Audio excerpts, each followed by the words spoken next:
I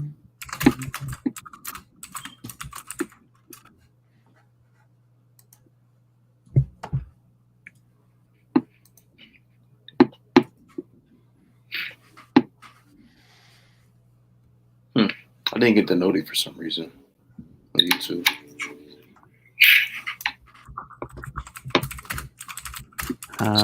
Probably because I'm already public, but I had like the. Oh no, but I should be live now. So let me just adjust the time on this. And that should do it. Yeah, it's up. It's live. Yeah. It's just didn't get the noti for some reason. Yeah, I think it's because I had it scheduled already, and I had it scheduled for 9:30. Yeah. So wouldn't have noted that, but it should be good now. Yeah, now I got it. Yeah, good stuff. Hosting the clash of super teams today, man. Cannot wait. The clash of super teams is crazy. Cannot wait, man. Cannot crazy. wait. That's wicked. Crazy. Now I got it. Good stuff. Well, apparently YouTube doesn't want to save it anymore, so that's not ideal.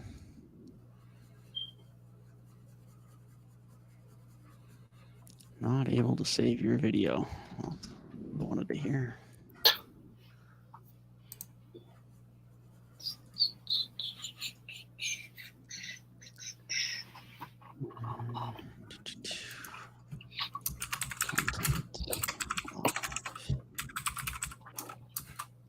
Live, yeah. Okay. Should be good.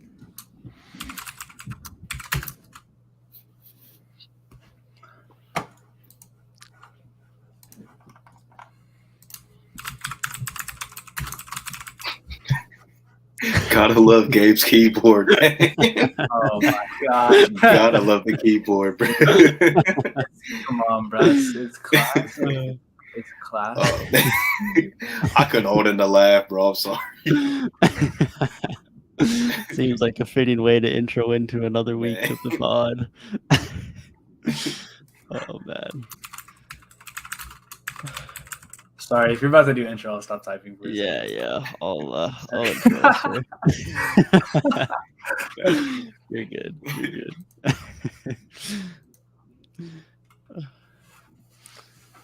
Hello, everyone, and welcome back to another episode of 3 Point Weekly. Today, we are going to be discussing some of the recent play of the Denver Nuggets and whether there is a chance that they do end up slipping out of the 1 seed, some of the recent play of the 76ers and how things look atop the Eastern Conference. We will be also discussing some of the X factors for some of this year's playoff teams, whether it be the play-in tournament or those top 6 seeds. And we will also be doing some trivia where Gabe will be hosting a Jeopardy game based on this year's NBA season. So I'll start off with you, Gabe. How do you feel right now about the Denver Nuggets, who haven't looked quite as dominant over the last couple of weeks? Memphis now have Ja back. The Kings have still more or less been doing their thing over the last few weeks. Do you think there's any chance that they slip out of that 1 seed? And do you feel any bit more concerned about them going into the playoffs now as you did a few weeks ago? So I will say, I think overall I might be a little bit more excited about hosting Jeopardy than I am about Denver's chances come playoff time. I think that overall, if you said, do I think this team is going to fall out of the 1 seed?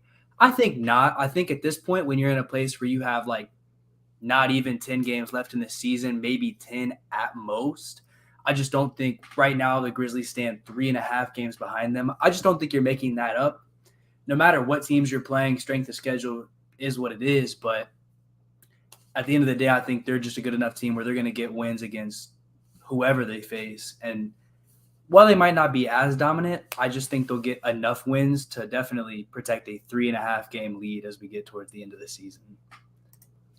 Yeah, it gets a little interesting, like with Ja Morant coming back and, the Grizzlies trying to get healthy at the right time. But like Gabe said, like you got a 3.5 game lead.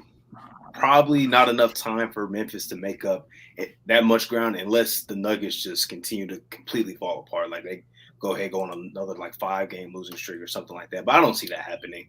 They're too solid of a team to do that. But I will say we've been seeing a lot of what Devin was talking about a few weeks ago when he said like they're not really contenders in his eyes. We're seeing a lot of that ring true. Like the defense has just been abysmal lately. And that might be more so what they actually are defensively, even though for a better part of the season, like about 2.5 months, they were a solid defensive team. But they might be closer to this team that's not really good defensively, which is very concerning because I don't have that much faith in their offense outside of Nikola Jokic in the playoffs. And even though he is the one generating everything, we talked about the questions we have like with Jamal Murray, with Michael Porter Jr., and just those others, like who's really going to step up for them in the postseason. So it's concerning for sure. Do I think they're going to lose a 1 seed? No, I would probably, bet a lot of money that they hang on to the 1 seed, but it's definitely concerning once we get to the postseason, and that first round matchup could be a tough one for them depending on who they face. Definitely. It's a little bit of a regression to what they actually are, I think, defensively. And that's typically what we see from Denver. It's usually not in the regular season, but come playoff time, other teams across the league up their intensity. Their personnel shortens in terms of their rotations on their bench. Some of those offensive guys that are poor defensively don't play as much. And Denver just don't look as good across the board compared to their competition. We're starting to see that a little bit again now come the end of the season. With that being said, I still don't think they slip out of that 1 seed, but it is worth noting they do play the Bucks, 76ers, Warriors, Suns twice, and the Kings. So they don't have an easy run-in by any stretch. So if Memphis go crazy, it is possible. But I would imagine they don't fall off a cliff too much to the point where that becomes an issue. But it definitely is speaking to a point where, yeah, Denver are good, but like you say, depending on who their first round matchup is, which could be a team that is really struggling and falling their way down into the play-in and they're okay, or it could be a team that is on their way up, moving in through the play-in and becomes a really tough matchup for Denver. So it's going to be tough to, depending on who that matchup becomes, but either way, still a good team. That offense is still great. Jokic is still the centerpiece of that. I will say there's been a few games over the last couple of weeks where we're starting to see Jokic-led bench lineups and not Jamal Murray-led bench lineups, and that's nice to see because having your offensive hub be your guy with your bench units who don't create offense as well is finally a decision that probably needed to be made, and that's looking a little bit better offensively. But outside of that, they're fine. But I don't think that they're showing anything that, at least personally, that I've been surprised by. They're just looking like the team that I kind of expected heading into the postseason. It's funny that you mentioned that because I do think it's probably designed that they're doing that now just because you think once the playoffs come, Jokic is probably playing like 38, 40 minutes a night because, I mean, we keep talking about the others and we don't know what we're going to get from them. So you're probably thinking internally they might be having some of those same thoughts. So it's like, yeah, we're going to have Jokic out there almost all the time. So we're going to start practicing you now with these lineups as that might become a night-to-night thing as we get into the postseason. But if he's doing that, it's only going to make him more gassed. And I just feel like this team might get ate up on the inside. Because, I mean, we can talk all day about, like, oh, who are they going to match up with in the front court? Like, you know, the Lakers take that spot. They're probably in as an 8 seed. So, I mean, if the Nuggets keep their 1 spot, that's the matchup that Jokic has to deal with AD. On the other hand, it might not even be a big man. It could be somebody like Shea, one of the greatest slashers in the league right now, as a guard. And so it's like, no matter who they face, there's a good chance 1 through 5 that they're going to be against somebody who is going to attack the paint at the top of the league level. And that's dangerous. That's really dangerous. And I mean, it's not unheard of that we see 1 seeds get taken the distance. It just happened last year. I mean, the Suns got taken to 6 by a Pelicans team that didn't even have Zion. Now, they were playing pretty well and got pretty hot. But it's like this conference top to bottom, pretty similar and even more so to where you really are not safe. And so as we go to this last stretch, you mentioned that strength of schedule where they play the Kings, they play the Suns. Those are big morale games because say they do get through the first round, now you're probably playing one of those teams in the second. And at that point, if you lose these games, yeah, you still might be the 1 seed. But what does that say about you as you enter this 7-game series against a team that just got these wins against you? Is that going to fuel you? Or is that going to shut you down? Or on the other hand, if you win that game, are you going to think, oh, we can beat them and come out flat? Or, I mean, is that going to be the morale that projects you to beat them? So it's all about wins and losses here and taking it the right way. I don't think their seeding is going to change, but either way, win or loss, how they respond to these games is going to be super important to their chances as we get past this. Yeah, a couple things. And this is why I'm like more so agreeing like with the conversation we had a couple weeks ago about them being contenders or not, about them not really being that serious of contenders. Because there's a couple things that I just have issues with. One, I got to keep it very consistent because I think it was last season when Nikola Jokic started to become a better defender, and we could see it visibly. Like he was, being a decent shot blocker at times in key moments and getting a lot of deflections and just being in the right spots. He hasn't been as good defensively this season. Like, we got to keep it consistent. I don't care what the advanced numbers say. I know he's like, if you look at, I think, defensive box plus minus, he's like number 1 in the league. He's not. Like, we got to keep that consistent. We got to keep it honest. He's not. So he has to at least put forth the effort on that side of the floor for this team to be taking any types of serious in the postseason. And another thing, which is what Gabe kind of alluded to, when Jokic is going to be playing 38, 40, 42 minutes a game in the postseason, yes, that's fine. Like, that's fine. He is their best player and everything. But we've seen time and time again, this is a perimeter-centric league. And you got to have guys on the wing, guys at the guard position that can get after it in the postseason. And I think we're going to see the same thing with Philly. It's going to determine a lot with like James Harden, Tyrese Maxey, what those guys are going to be able to do in playoff series. We've seen what years AD was getting his in New Orleans in the postseason, but his guards weren't doing that much, and that's why they would lose those series against teams that were just more talented than them. That's why we have to see Jamal Murray, Michael Porter Jr. Those guys have to be on their A games. It doesn't matter how good Jokic is in the postseason, because historically Jokic is a good playoff performer. He's going to get his numbers for sure. He's going to impact the game, but it's not going to help if Jamal Murray regresses in the postseason and Michael Porter Jr. is not that good in the playoffs. Those guys are really the key, and I guess kind of foreshadowing like they are the X factors for this team once it comes to the postseason. Definitely. I mean, Giannis needs his Chris Middleton down the stretch to hit those shots, and it's not going to be any different for Jokic. So Jamal Murray and MPJ are going to be massive. What they can get off their bench are going to be massive. And even though Jokic is going to have to play a lot of minutes, they still need someone to play some backup center minutes too, which has been a real problem for them. Even though they brought in Thomas Bryant, he just hasn't looked the same since he's joined the Nuggets. So definitely some things to consider with this Nuggets team. As we mentioned, still a good team, but how much success they can actually have come the postseason could be a little bit more in question. We'll move over to the Eastern Conference on a little bit more of a positive note, where the 76ers are playing arguably some of their best basketball of the year again. Won 9 of their last 10. They're now only 3 games back of the 1 seed and only a half game back of the Celtics, who are still playing good basketball, but not their best basketball over the last 15 or 20 games or so. I know we've talked a few weeks ago about the 76ers being a tier or so below the Celtics and the Bucks.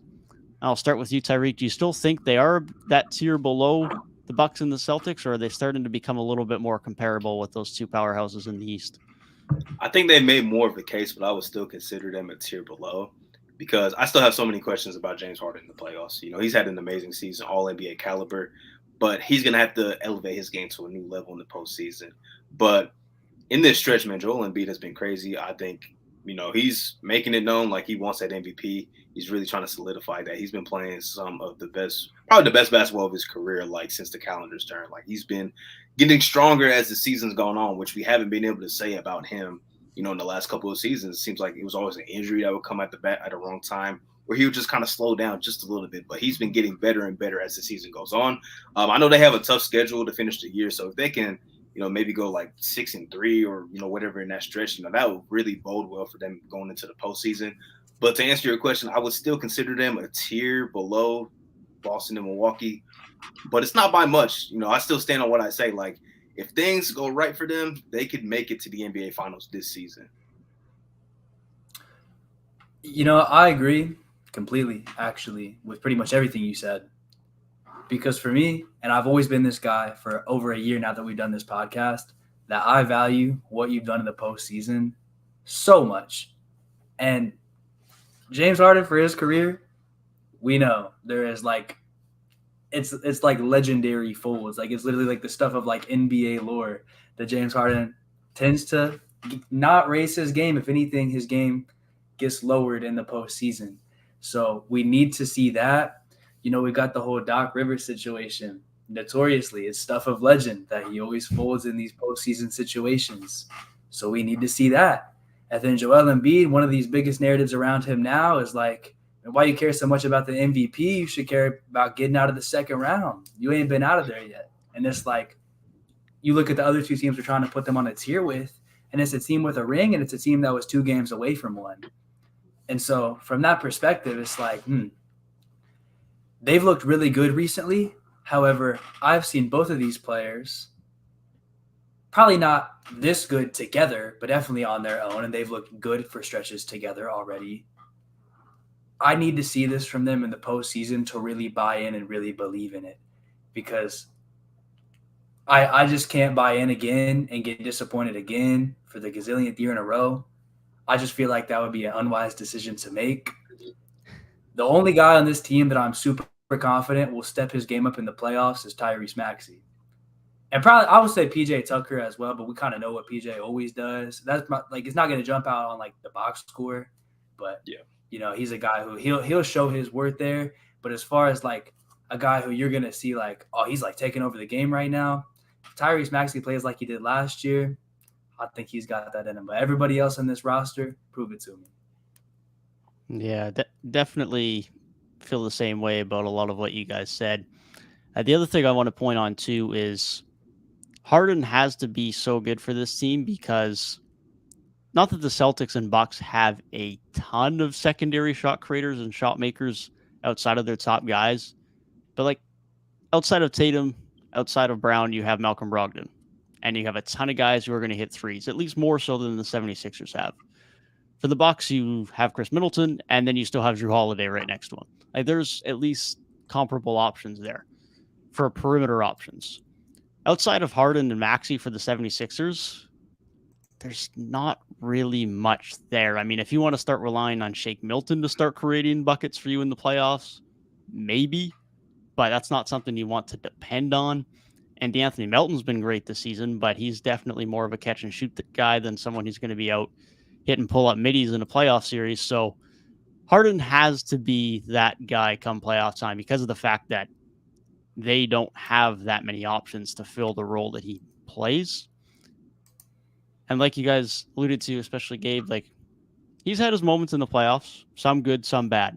And there's not any room for him to be mediocre or just average to his standards for the 76ers team to beat a Bucks team, to beat a Celtics team. So even though they've played great as of recently, they look very good. I think they're going to give a very tough series to either of those teams, but I would still find it hard to put them on that tier with those two elite teams in the East. And it's no knock against them. It's just that's how good those two teams have been at points this season. Now, we've seen it from the 76ers recently. Like I said, if they can finish the season, how they've been playing, it'll bode well. And whether they face Boston or Milwaukee in that second round, if they make it that far, that's going to be a tough series, like no matter who they play, because I think they match up well with either team. It's just a matter of, breaking through that wall finally, just getting over that hump. Like Gabe mentioned, like, Embiid's never seen the conference finals. And, he's getting to that point where it's like, kind of got to break through that wall and at least give yourself an opportunity to be a champion, because we know that's what he wants. He wants to win. And we know that's what Philly sports teams always want. They want to win. So, definitely still a lot of questions, though. James Harden is notorious for, like, slowing down in the playoffs, which is probably easy to do so when you're averaging, like, 35 points a game in the regular season. And then it's like, oh, he's only averaging 29 in the postseason. But I do get, like, he does have, like, those just historic moments, just like where he's not shooting the ball in the game 6 when they need it the most, or he's just throwing like 10 turnovers in an elimination game. Like, he does have those moments that just look very bad. So now it's like all the room in the world for him to step up, because he's not having that prolific scoring season. So if he just raises his offensive aggressiveness a little bit in the postseason, that could really help them. But like you mentioned, Devin, they do lack those just other options on the perimeter outside of their backcourt, which most other teams that we consider contenders, they have that. They have perimeter guys that can go get buckets and go create offense. They're one of the teams that really don't have that outside of those two guys with Maxey and Harden. Definitely going to be an interesting spot for them. It'd be nice to see Embiid finally have a little bit more success come this postseason, and they'll have a shot, but like we said, no knock on them, but those Bucks and Celtics teams are just really well built. And like you said, Gabe, they got the playoff success that the 76ers just haven't had. Not A proven, lot of, man. a lot of pressure on them. If they go out there and they hoop in the playoffs and they score some crazy upset, I'm here for it, man. I will be thoroughly entertained. I love watching Joel Embiid play. His footwork, even I know everybody hates, oh, you're too big to be going down to the floor like that. I love it, man. I love it. I'm a fan of players who play abnormally, if that makes sense. So he's just it's a very unique thing. I like it. Yeah. I don't hate drawing fouls because obviously I'm a James Harden guy, so I don't hate that. That's part of basketball. I just hate how he really like puts his body on the line to do so. Like, bro, like you already got injury issues. Like, we just don't need to see you hitting the floor 5 times a game, man, or 5 times in the first quarter. We don't need to see that, man. It's for the love of the game, man. It's for the love of the game. I guess. I want to pose a quick question. So, say I don't know if we've already discussed this before. I don't think we have. But say, for instance, they get to the second round. Just say they face, either Milwaukee or Boston, whoever it is. And just say it's a hard-fought 7-game series that comes down to the wire, and they just barely lose it. Is that enough to say, like, it's like a failure of a season? Because they're probably losing to a team that people expected them to lose to, but they took them to the wire. Like, would that be a failure? Here's how I'd word it. I don't think it would be disappointing, but I think it would be a failure. Okay. I think they'd be expected to lose, but ultimately they have aspirations to do more than that. So for them, it's disappointing. But I can't be mad at the 76ers if they lose to Boston or Milwaukee because they're just better, in my opinion. Yeah, for me, it's like you went out, you traded one of your franchise pieces for James Harden. Joel Embiid, you got him in his prime right now, and especially with big men with injury history, you never know how long that's going to last. You gave Tobias Harris a bag. You brought in PJ Tucker, which we know what his intentions are. He's the guy who you bring on the roster when you want to start contending and really going for a title. Everything they've done in the past couple of years is to get them to a point where they can contend. And at this point in this NBA, at a certain point, if you want to win a title, you got to just beat those teams. It's really that simple.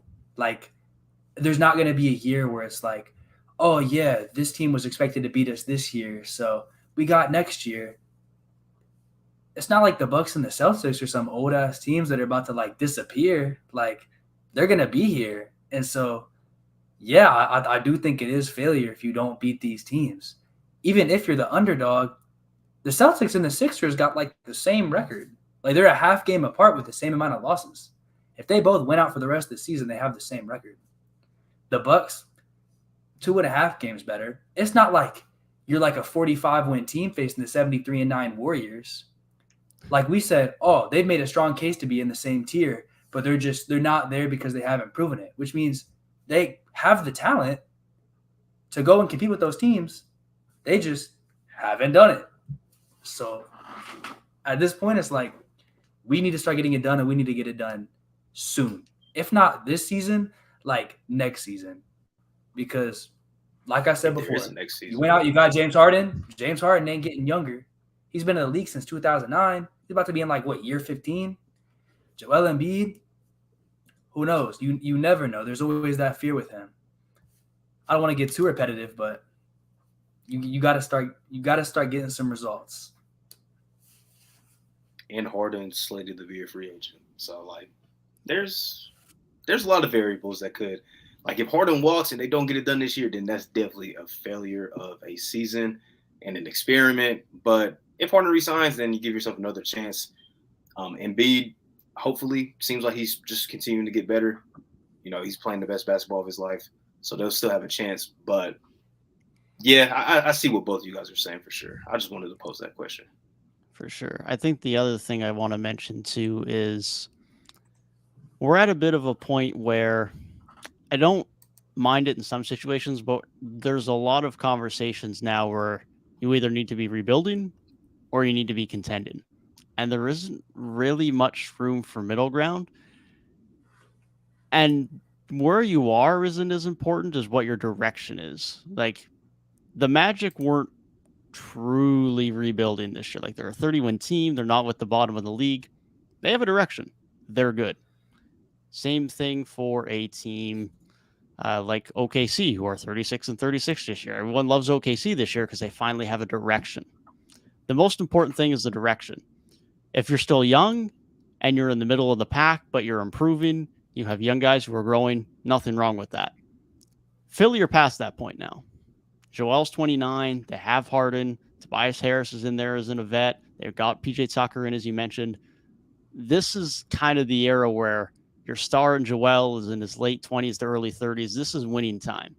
So this is the point in time now where you're either contenders or you're rebuilding. And so these next year or two, depending on what happens next year with Harden, kind of defines that window. But these next couple of years, those decisions kind of have to get made where can you finally show come playoff time that you are on the level of these elite teams and can beat them, or are you not? That's just the point they're at now. And I don't want to start hypothesizing, oh, if they lose in the second round this year, Embiid's going to get traded. But I don't think we're in that type of scenario. I don't think we're anywhere near that point yet. But Embiid is 29. They've been around the playoffs for a while now. It's time for them to start to make a push further than the second round.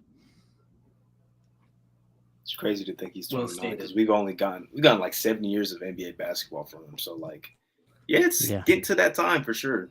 Like maybe not right away, but within the next couple of years, if they don't see those results, then yeah, for sure. His career's been an anomaly, man. I remember him being like a third, fourth year rookie. Crazy times to think like that does not feel like it was like 6-7 years ago, but it was. I remember watching his first game against OKC. Like, yeah, that doesn't feel like it was as long ago as it was, but here we are. His first game was against MVP Westbrook. It's crazy. Yeah, you don't remember dude was in the crowd. That was the game where the Sixers fan was flipping off Westbrook in like the first quarter. Does ring a bell. That Sixers team was bad. They had like I think Sergio Rodriguez was their starting point guard. I think that was his name. that was the year that this was some dark days. It was like because I think Brogdon got the Rookie of the Year, but after Embiid went out, people were saying like, "Oh, it's a Shelby Embiid." And then there was like that late push for like Dario Saric to win it because after Embiid played like 30 games, so the rest of the season, Dario Saric was like the guy on Philly because Ben Simmons was like there, but he wasn't there yet because he was injured.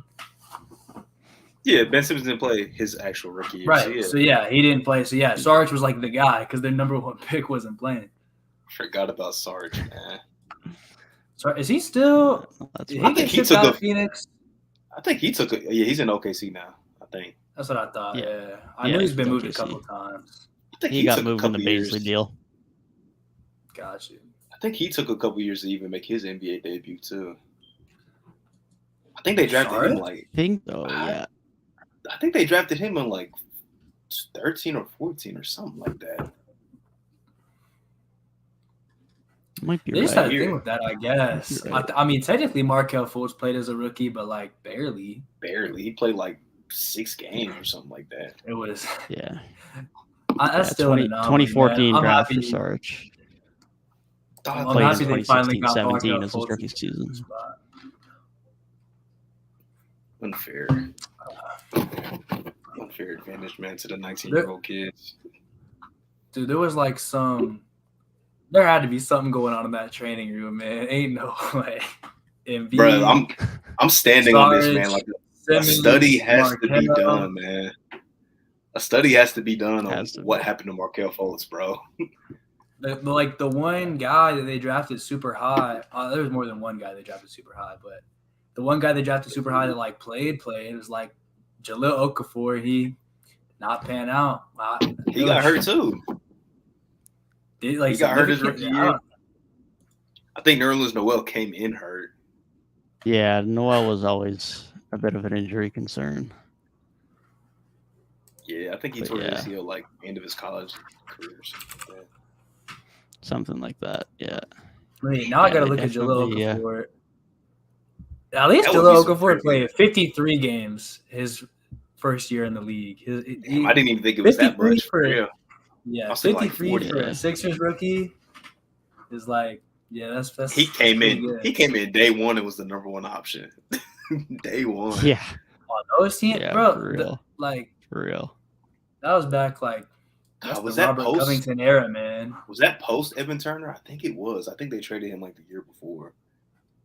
I think so. Yeah, I think so. Evan Turner was averaging like 20 on those just bad Sixer teams, and they traded him. Yeah.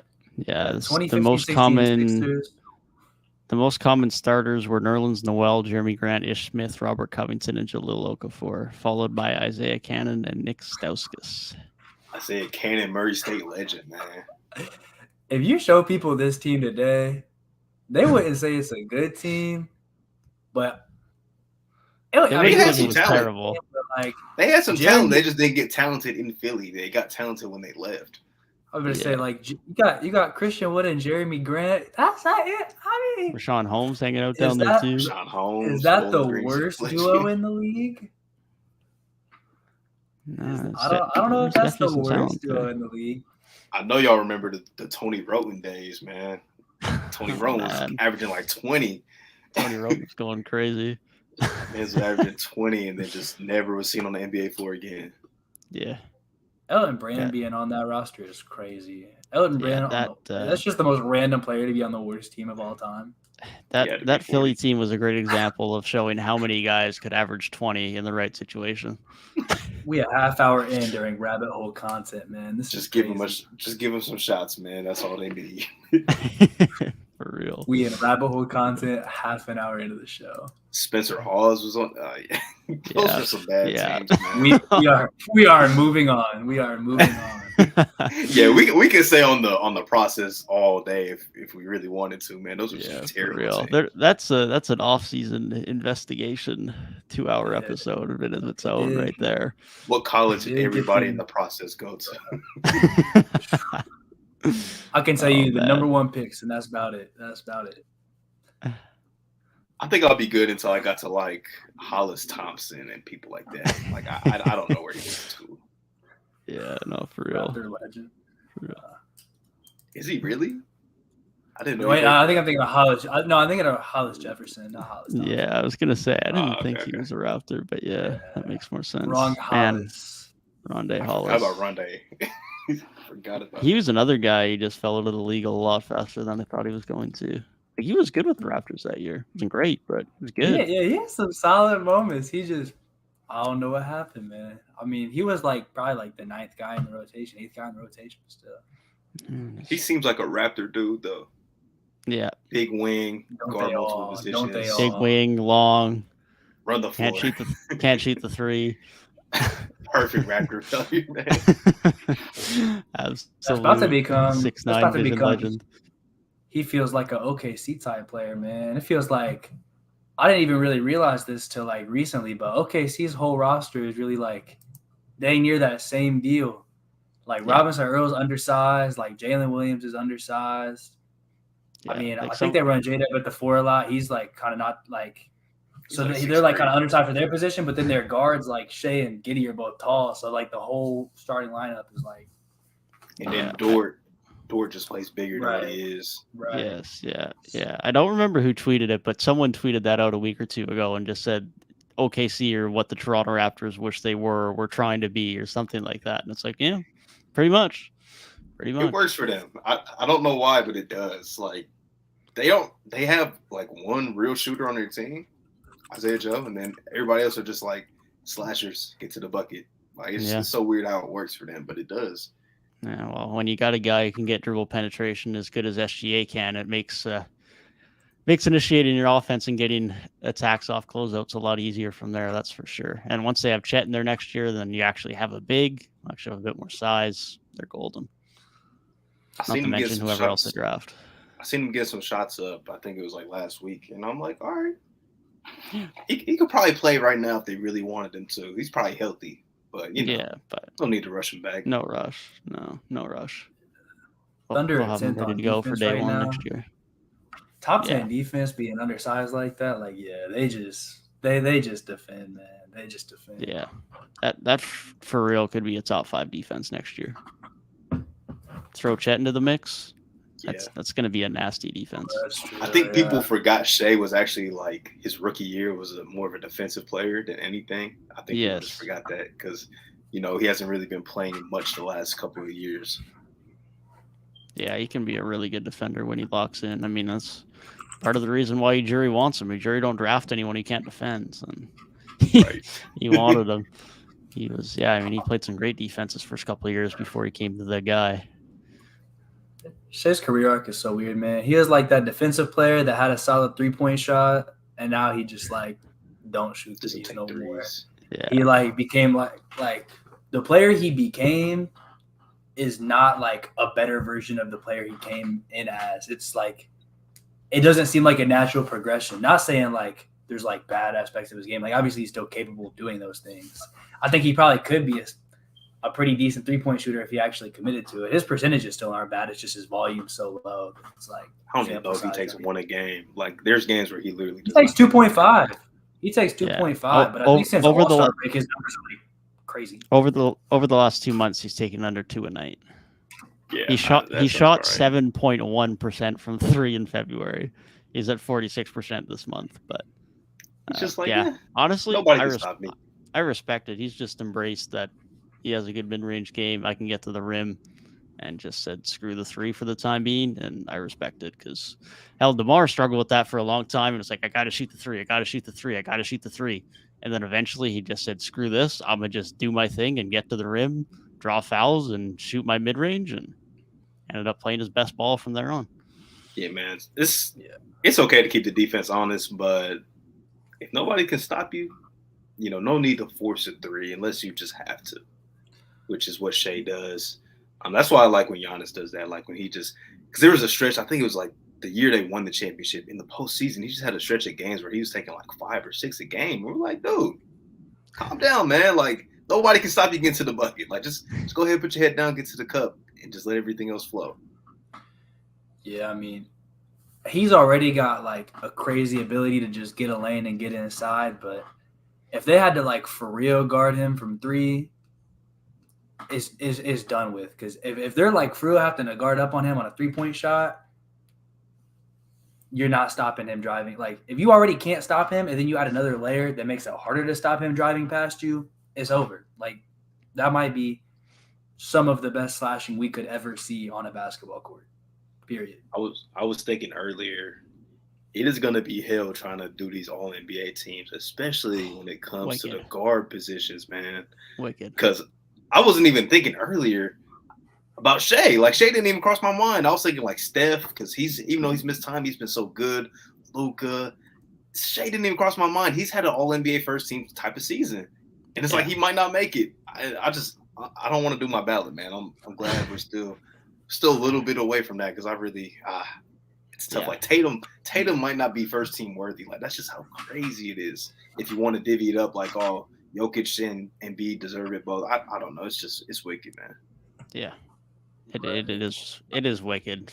Forwards is a little bit more manageable, although you're probably still going to leave a guy or two off that you could argue. But yeah, guards is ridiculous, absolutely ridiculous. Like you start looking at like games played arguments and stuff, and I just like I look at like a player like Devin Booker, and it's like him missing a very significant amount of time. Like you might have to look at that and say, and like these other guys are also so good that you might have to boot him off. But at the same time, like he low-key carried the Suns to where they're at right now. Like this team, when he was out, they went from like the 1 seed to like barely 500. Their fall off was ridiculous. And then he came back, and what happened? Like they heated up again, like right away. There's gonna be some crazy cuts too. Like I said earlier, Harden's had an All-NBA caliber season. It's not a lot that he's All-NBA, but he's had an All-NBA caliber season. Even like Jalen Brunson's had an All-NBA type of season. Like probably last year he would have made it, but this year it's just like there's just so many like elite level guards. Like Jaylen Brown, if he's a guard, he has a case. Like there's just so many guys that you can throw in those 6 spots. Yeah, having to only pick 6 this year is not a fun task. It is not a fun task. I will say this much: I will be absolutely shocked if we all have the same 6. That's for sure. No way. There's no shot. Gabe's It's gonna gonna have happen. Tyrese I trust Halliburton. that. He's probably missed. I think he's missed too much time to be on there, man. He's missed a But lot of time for real. His time is plus the fact that they're in 11 now. I know the only reason they're not in 15 is because of him, but like still, at that point, yeah, when you're cutting hairs, way too much is going against him. I seen somebody on the internet trying to say a lot of his assists are just like basic passes that the recipient does all of the work. I'm like, dude, you could say that about almost every playmaker in the league. Like, come on, man. Yeah. Yeah, that's like not every pass to be Jason off the elbow, man. Everything has to be spoon fed, I guess. Like that's the only way you're a good playmaker these days. Apparently. John Wall with Gortat is the only way to be a great player. Harden and Capella and guys like Westbrook and Steven Adams. Those are the only guys. Yeah, I don't know. Wait till you hear what Chris Paul did for 15 years. Made a lot of guys a lot of money. Sick work, man. Sick work. Lots of money, man. Shit, DeAndre Jordan was all NBA first team. Yeah. Because of that, man. NBA's came so far. Well, there ain't never. I shouldn't say ain't never because, hear me out. Like things could happen, but I really hope that there's never a player that makes All NBA first team that's probably not top 30 in the NBA. I don't think we'll see that within the next like 25 years. There might be maybe one random season happen. I don't know. Like all the bigs get hurt or something. I don't know. Maybe that happens, but nah. It'd be unlikely for sure. I mean, even as it is, got enough young big talent in the league that we're good for the next 15 years already. I mean, if Chet progresses, he's going to be fine. Of course, we got Wembanyama coming in. I mean, we're good. We're more than fine.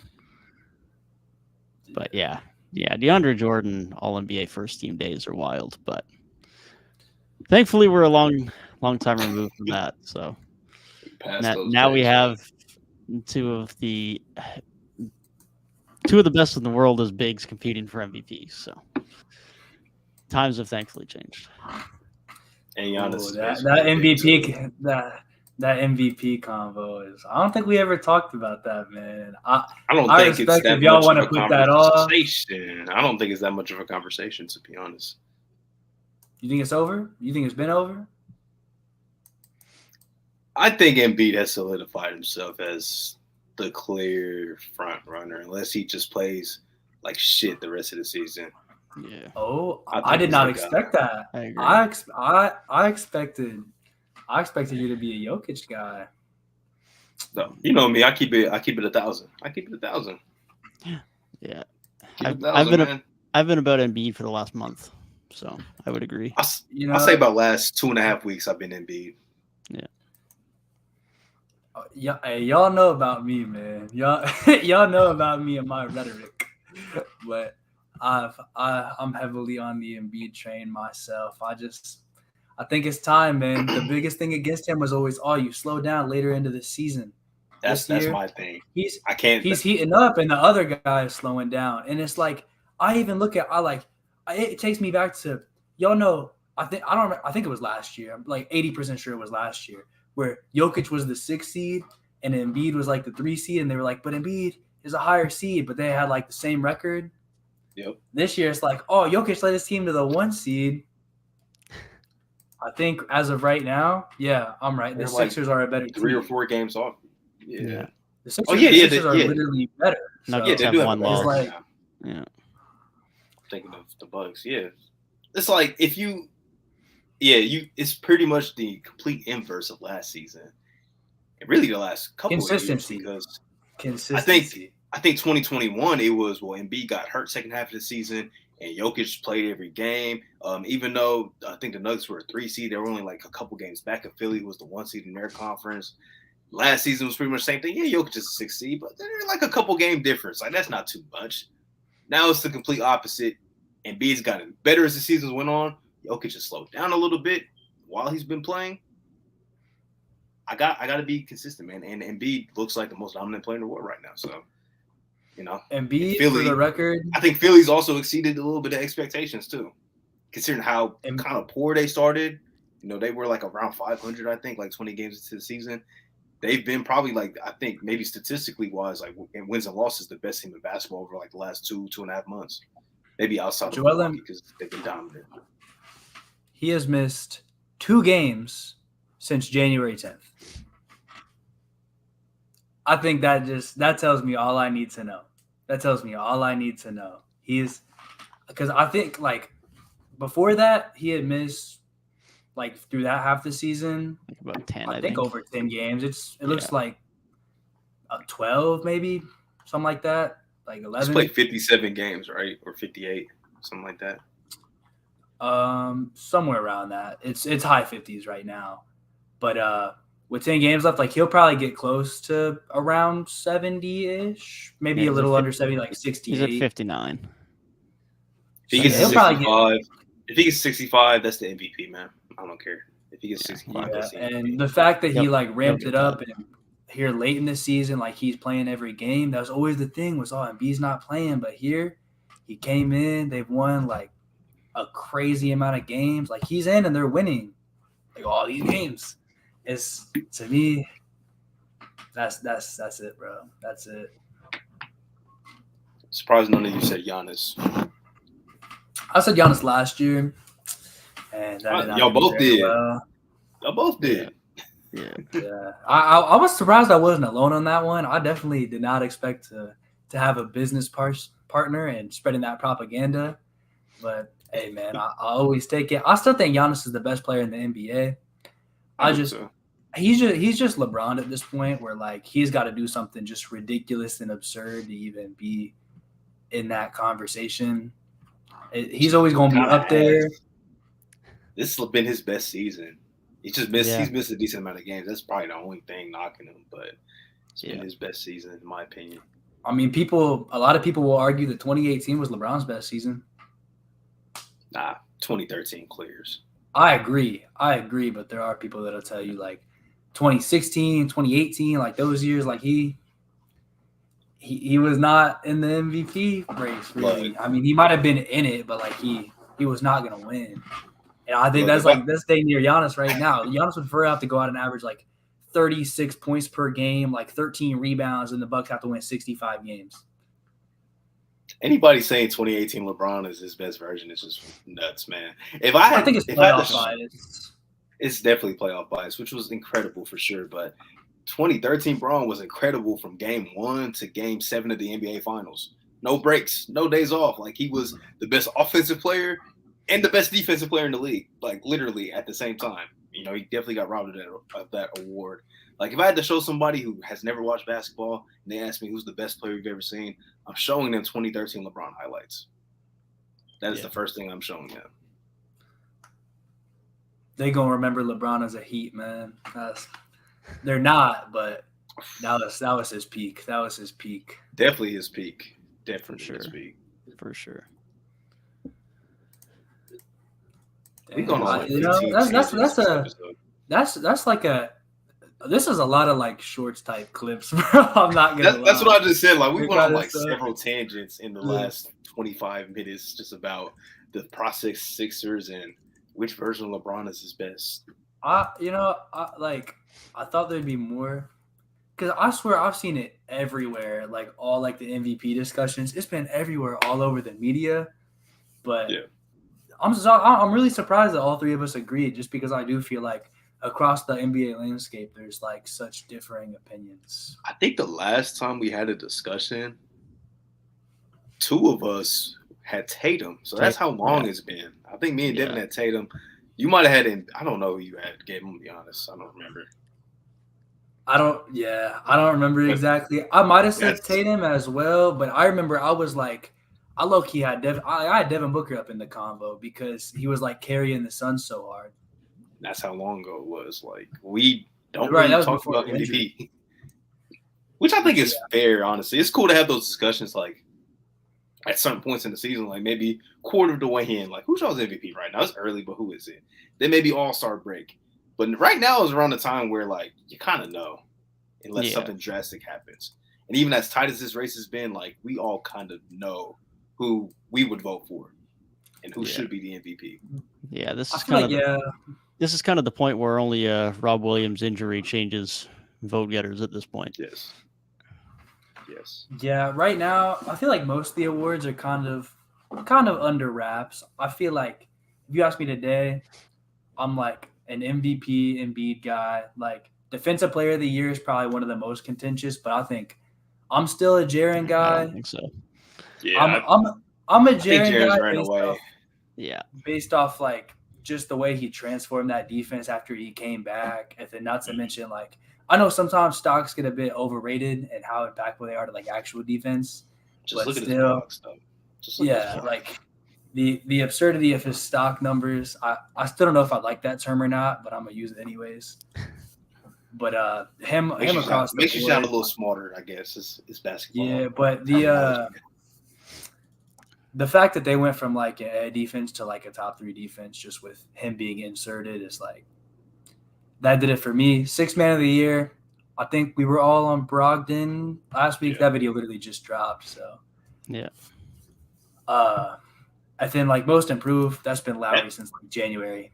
That might be the only other award that has like you can make cases for other guys, but some of those guys might be for the wrong reasons.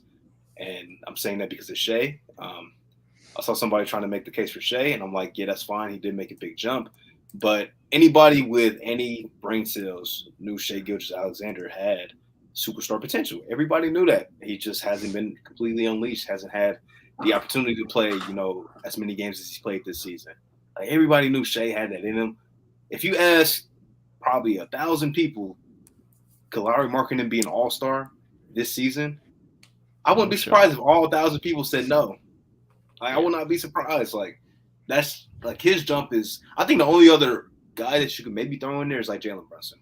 Yeah, he's had that similar type of jump. Guy that's been in the league like a little longer. Like this is like year 4, year 5 of Jalen Brunson, and he made that all-star kind of jump just like Lowry did.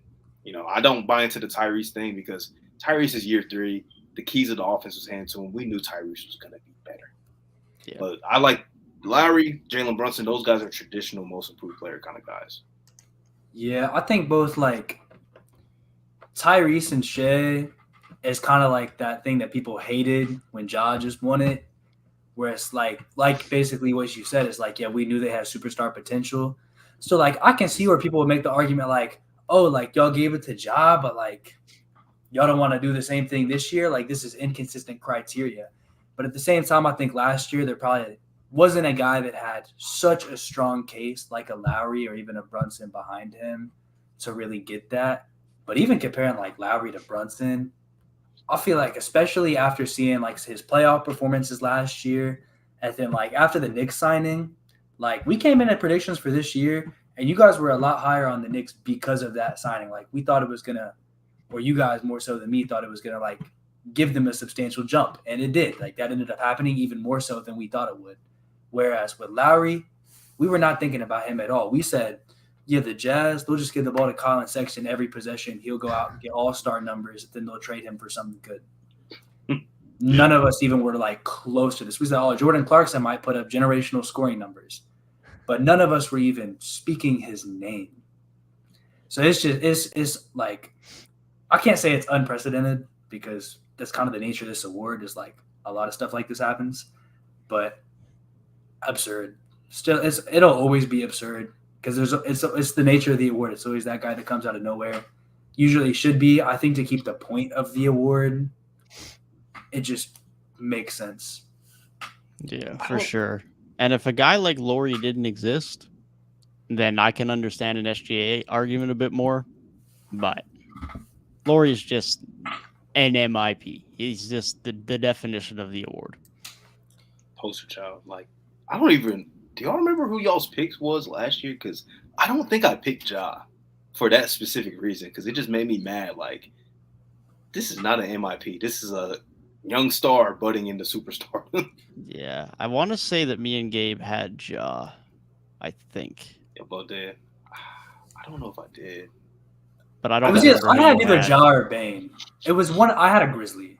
Yeah. I think that's what made it difficult last year was a lot of the guys that made big jumps were also year 2 guys, but they weren't like lottery pick dudes. So it was like kind of makes sense why you can maybe vote for him, but typically your year 2 guys just never win the award, which kind of sucks. I think I gave Tyrese Maxey a shout as well last year. Yeah, I think so. Yeah, I think he did.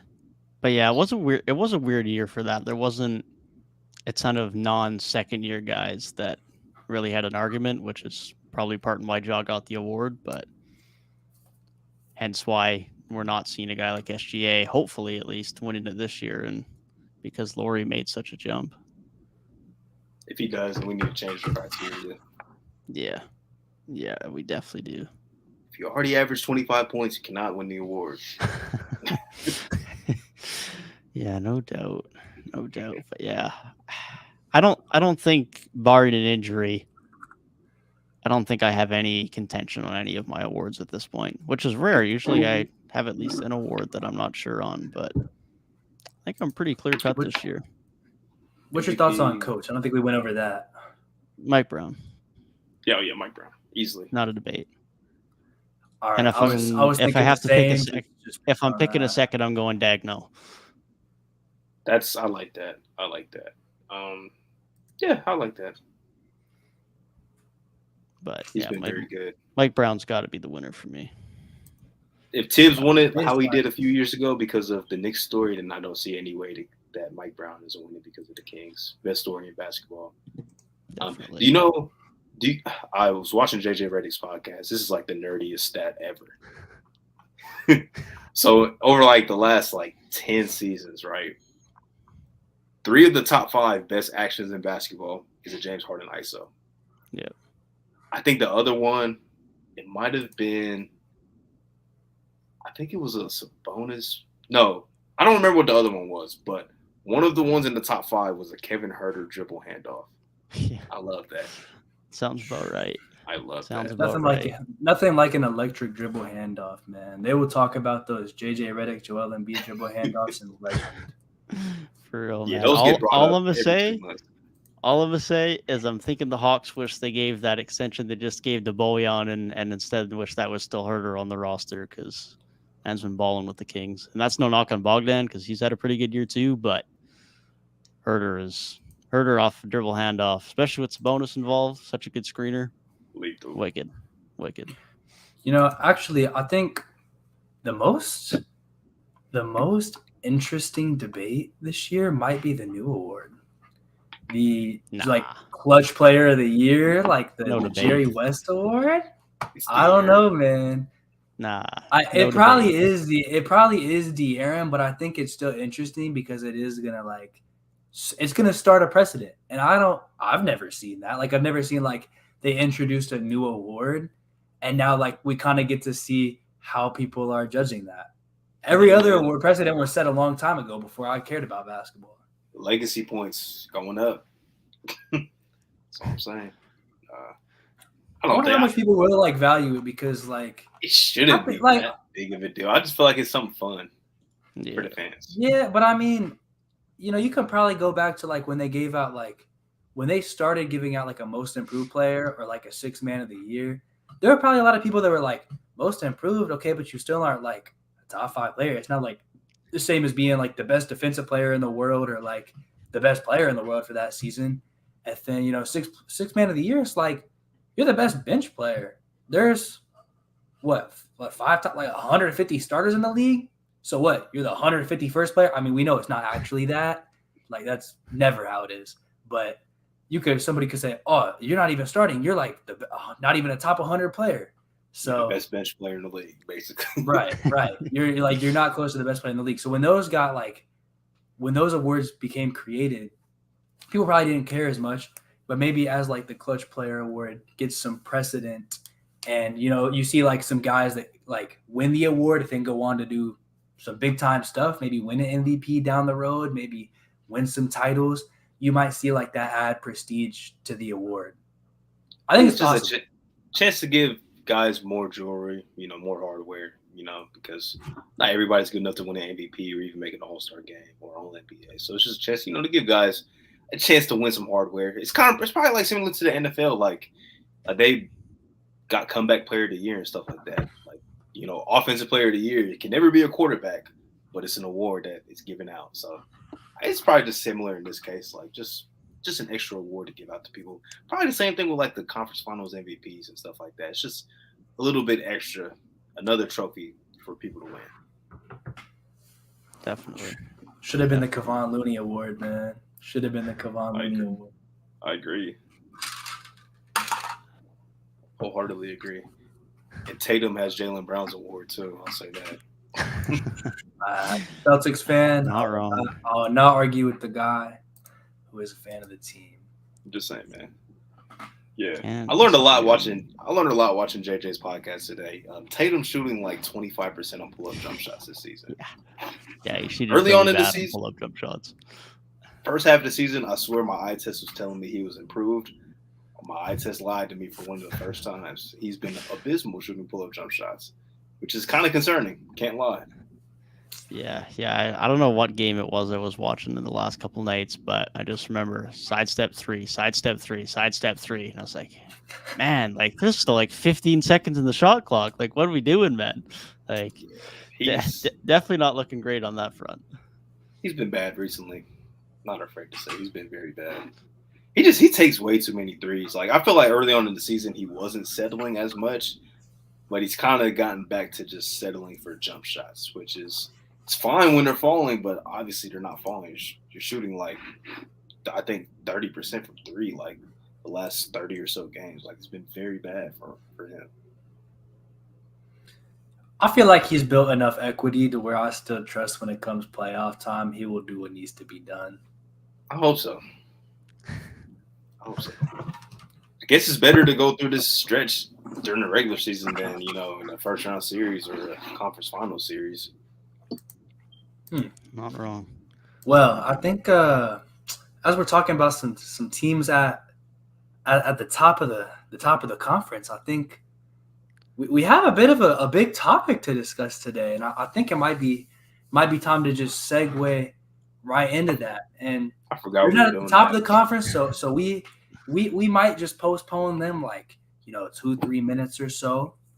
But should we talk about the biggest X factor? I think that's the name of the stream, the biggest X factor on every relevance in a contending standpoint NBA team. I honestly, I put one down. I put one down for like the Wizards, the Pacers, like the Jazz and the Pelicans. But personally, they'll be briefly mentioned. I'm like, I don't think anybody on any of these rosters is gonna be like, yeah, nah, I'm the guy who's gonna take this team from not doing nothing to like, oh, we can win. I don't know. It was like, which guy plays well, they can beat anybody. So I'm like, yeah. They're there. They'll be mentioned, but unfortunately, to the fans of those teams that are not at the top of your respective conferences, your time for NBA content is unfortunately at a low point for the next couple months. Don't worry, off season we got y'all. We got y'all for sure. And if I stick to my schedule and don't not post videos again, I do plan on covering said teams during the postseason again this year. So it's not all without hope. But we will start with said top teams, and we'll start from the top of the Eastern Conference. We'll start with you, Gabe. Who is your X factor for the Milwaukee Bucks? I think he's on the thumbnail. I think he might be on the thumbnail. I think my answer for this is Chris Middleton. I think we've seen this team in their run of success being at the top of the East. Those late game moments, man, when they're in a close game, that's your guy. That's the guy who he's going to take the big shot with like 10 seconds left. And a lot of the time, he makes it. Last year, when they went out against the Celtics, he wasn't playing. What did everybody say? If Chris Middleton was there, they probably would have won. And there's a fair amount of I hate to do it as like an X factor guy, but there are a fair amount of guys on this list that are like a team's like second best player. But I think for me, when I think of like X factor, it's like on how this guy plays, or versus like Chris Middleton last year was more like if he plays, which I'm not going to say Chris Middleton has like a perfect track record, but you know what I mean. his play really could be the thing that goes out and gets this team a series. And like if they go 7 against Boston, so I had to give him the nod here. Can't say I didn't think about him. I'm going in a little bit of a different direction though. It's more of like a group of players, and it's their shooters. It's their 3-point shot. One of the burdens that they also had last postseason, outside of Chris Middleton not playing, was they could not just hit consistently from the perimeter. Like Brook Lopez, I think didn't hit a 3 until like Game 7. Like he was shooting so bad in that series. Bobby Portis wasn't shooting that good. Connaughton, Grayson Allen. Those guys have to be able to knock down shots. They've kind of all collectively struggled for the most part this season, just compared to like how they've been in their career. In the playoffs, they got to step it up. They got to ramp it up a little bit because when the Bucks are hitting shots, they're damn near unbeatable. For most teams, like they will run through most of the league if they're hitting those shots consistently from the perimeter. So that's my biggest X factor for them is just their shooters being good 3-point shooters in the postseason. Definitely. Like you say, when their shooters hit, they're very hard to beat. There's no doubt about that. I had Chris Middleton as well. If he stays healthy, if he can get back to himself, like you mentioned, Gabe, he's the key for them down the stretch of games. And if he can continue to contribute as he has in the past, then they're going to be pretty darn tough to beat. Moving on to the 76ers. We'll start with you, Tyrik. Who is your X factor for them? Kind of talked about it earlier. It's James Harden. We discussed it a lot. If he can elevate his game to being, kind of like James Harden, like we know, they're going to be a tough out for sure. But if he just kind of stays the same or even regresses, then we could see them like maybe get bounced or really get beat up by a Celtics or a Bucks. Like that's definitely a possibility. But it's James Harden, man. I don't really know any other direction to go.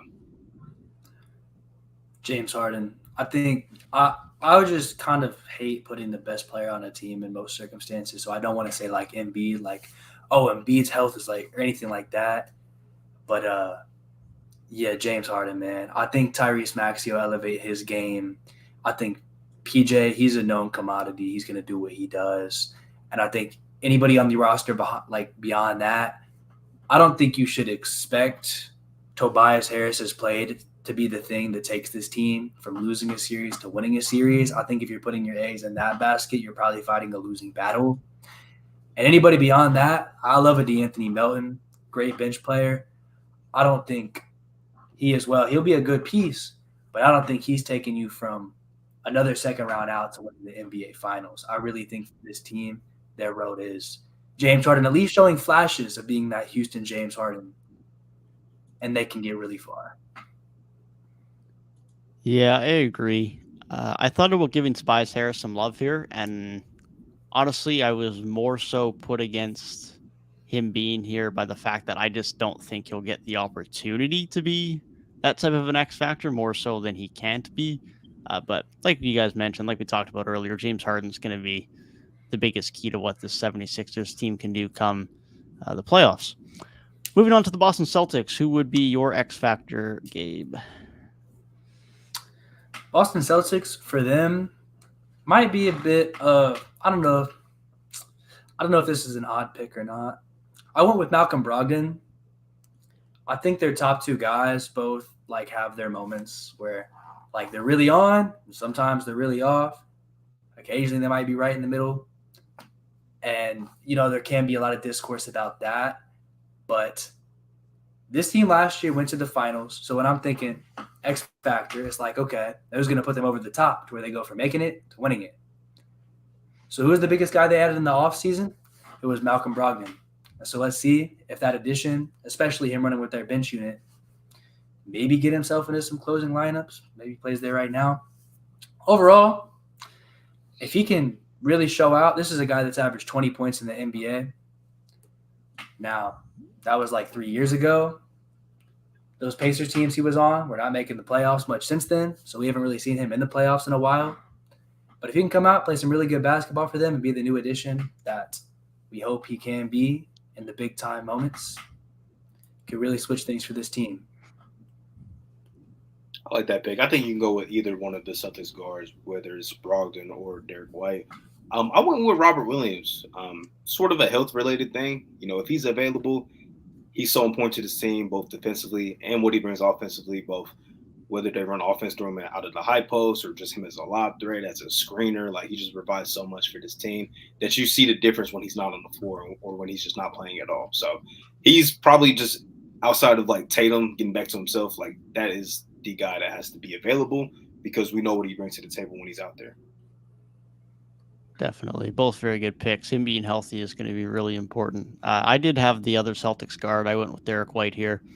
It's just continuing to play his good defense, be such a good playmaker. And we saw last year when he really gets going on offense in the playoffs, it can be the difference maker in a game or two for the Celtics. So I don't think this postseason is going to be much different other than the fact that he won't be relied on quite as much thanks to the addition of Brogdon, but still going to be a really important piece and can definitely swing a few games for them either way come any given series.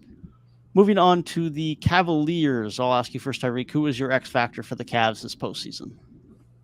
Tough thing to figure out. They've kind of been that way all season. I'm going to go with Garland because this being his first taste of real playoff basketball is going to be key. We already know Donovan Mitchell's going to do what Donovan Mitchell does in the playoffs. We've never seen him with a guard that can offset what he does, like just be another option.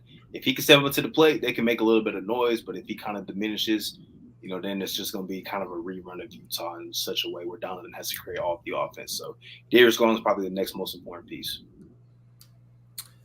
For me, I went a different direction, but sort of similar reasoning. I went with the guy in the front court getting his first taste of playoff experience, and I went with Evan Mobley. I think anytime you have a young player like that who's such a big part of your roster, there's some players that rise up in the playoffs, and there's some players that fall off. Now, Evan Mobley, he has the type of skill set to where I do think he can go in and succeed. Good defender, good versatile defender, and he has another great defender in Jared Allen next to him to kind of take off some of that kind of big man pressure.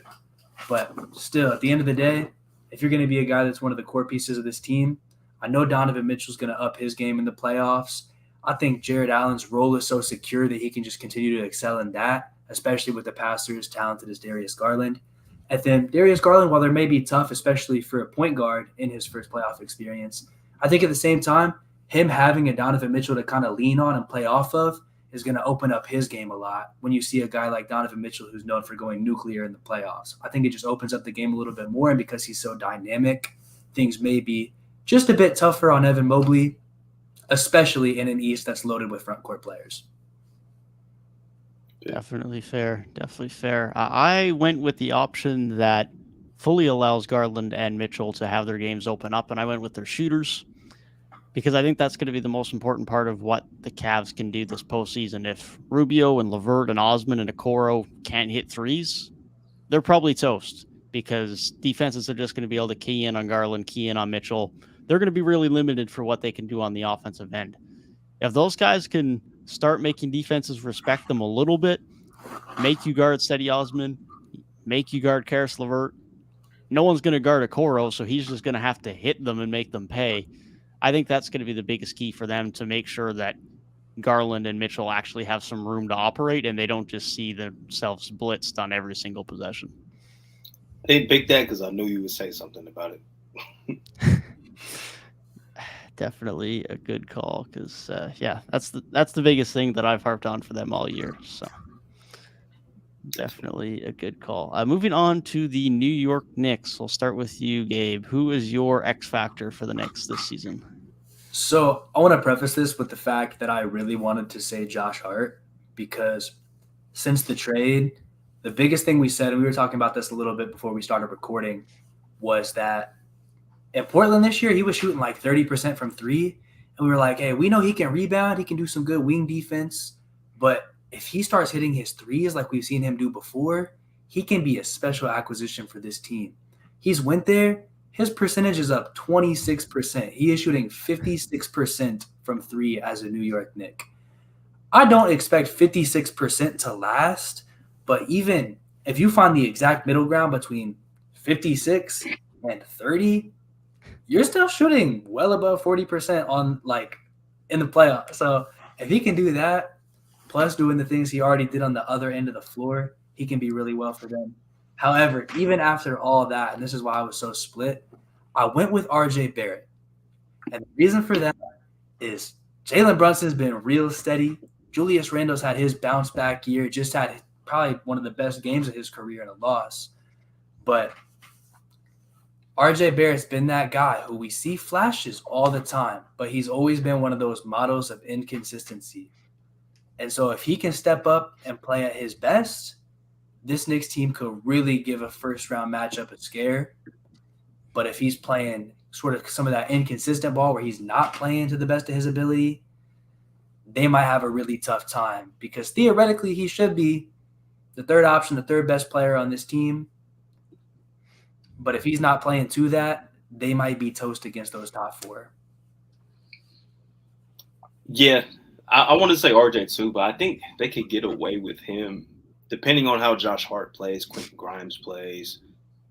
They could maybe get away with him being a little subpar. I'm going with Julius Randle because last time we saw him in the playoffs, he was the number one guy, and he wasn't getting much production from RJ Barrett, right? Now you got Jalen Brunson. We've seen Jalen Brunson in the playoffs. We know he's a big-time player when those lights are the brightest. If Julius Randle can't step up now, then it's really just a Julius Randle problem. So he's really the important guy. He has to play at that all-NBA caliber level for them to really have a chance. Now, like Gabe said, if RJ Barrett is able to step up his game, that gives them an even better shot. But, Julius Randle has to be kind of elite too because I expect Brunson to be what he is, but Julius Randle really has to elevate his game too. Definitely. I think either of those guys are really good picks. I went with RJ personally. I think he's just going to be a guy who's going to be, like you said, Gabe, can he be consistent? And that means can he lock in for 30, 36 minutes a night defensively? Can he be a little bit more consistent with his three-point shot? Can he be smart with his drives and not force anything and run into some poor turnovers? I think that's going to be really key for the Knicks. Going to be really key for Randle to show that he can perform in the playoffs too. I think those are the two guys. And even though Brunson hasn't had a ton of playoff experience, we've seen more than enough. Like you said, Tyrik, we know that he's going to get things done come playoff time. Moving on to the Brooklyn Nets. I'll start with you, Tyrik. Who is your X factor for the Nets heading into this postseason? Kind of a weird team to kind of gauge, honestly. I agree. Very weird. This was probably the hardest one. Yeah, I'm gonna go with Spence. I'm gonna go with Spencer Dinwiddie, man. It's just always good to have a lead guard that can make stuff happen.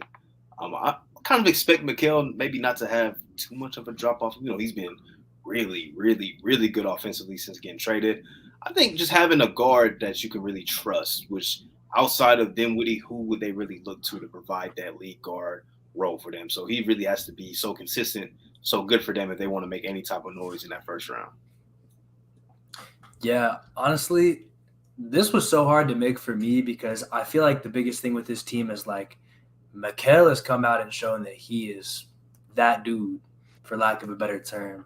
And it's almost just like you're just waiting to see who becomes the X factor rather than that X factor already existing.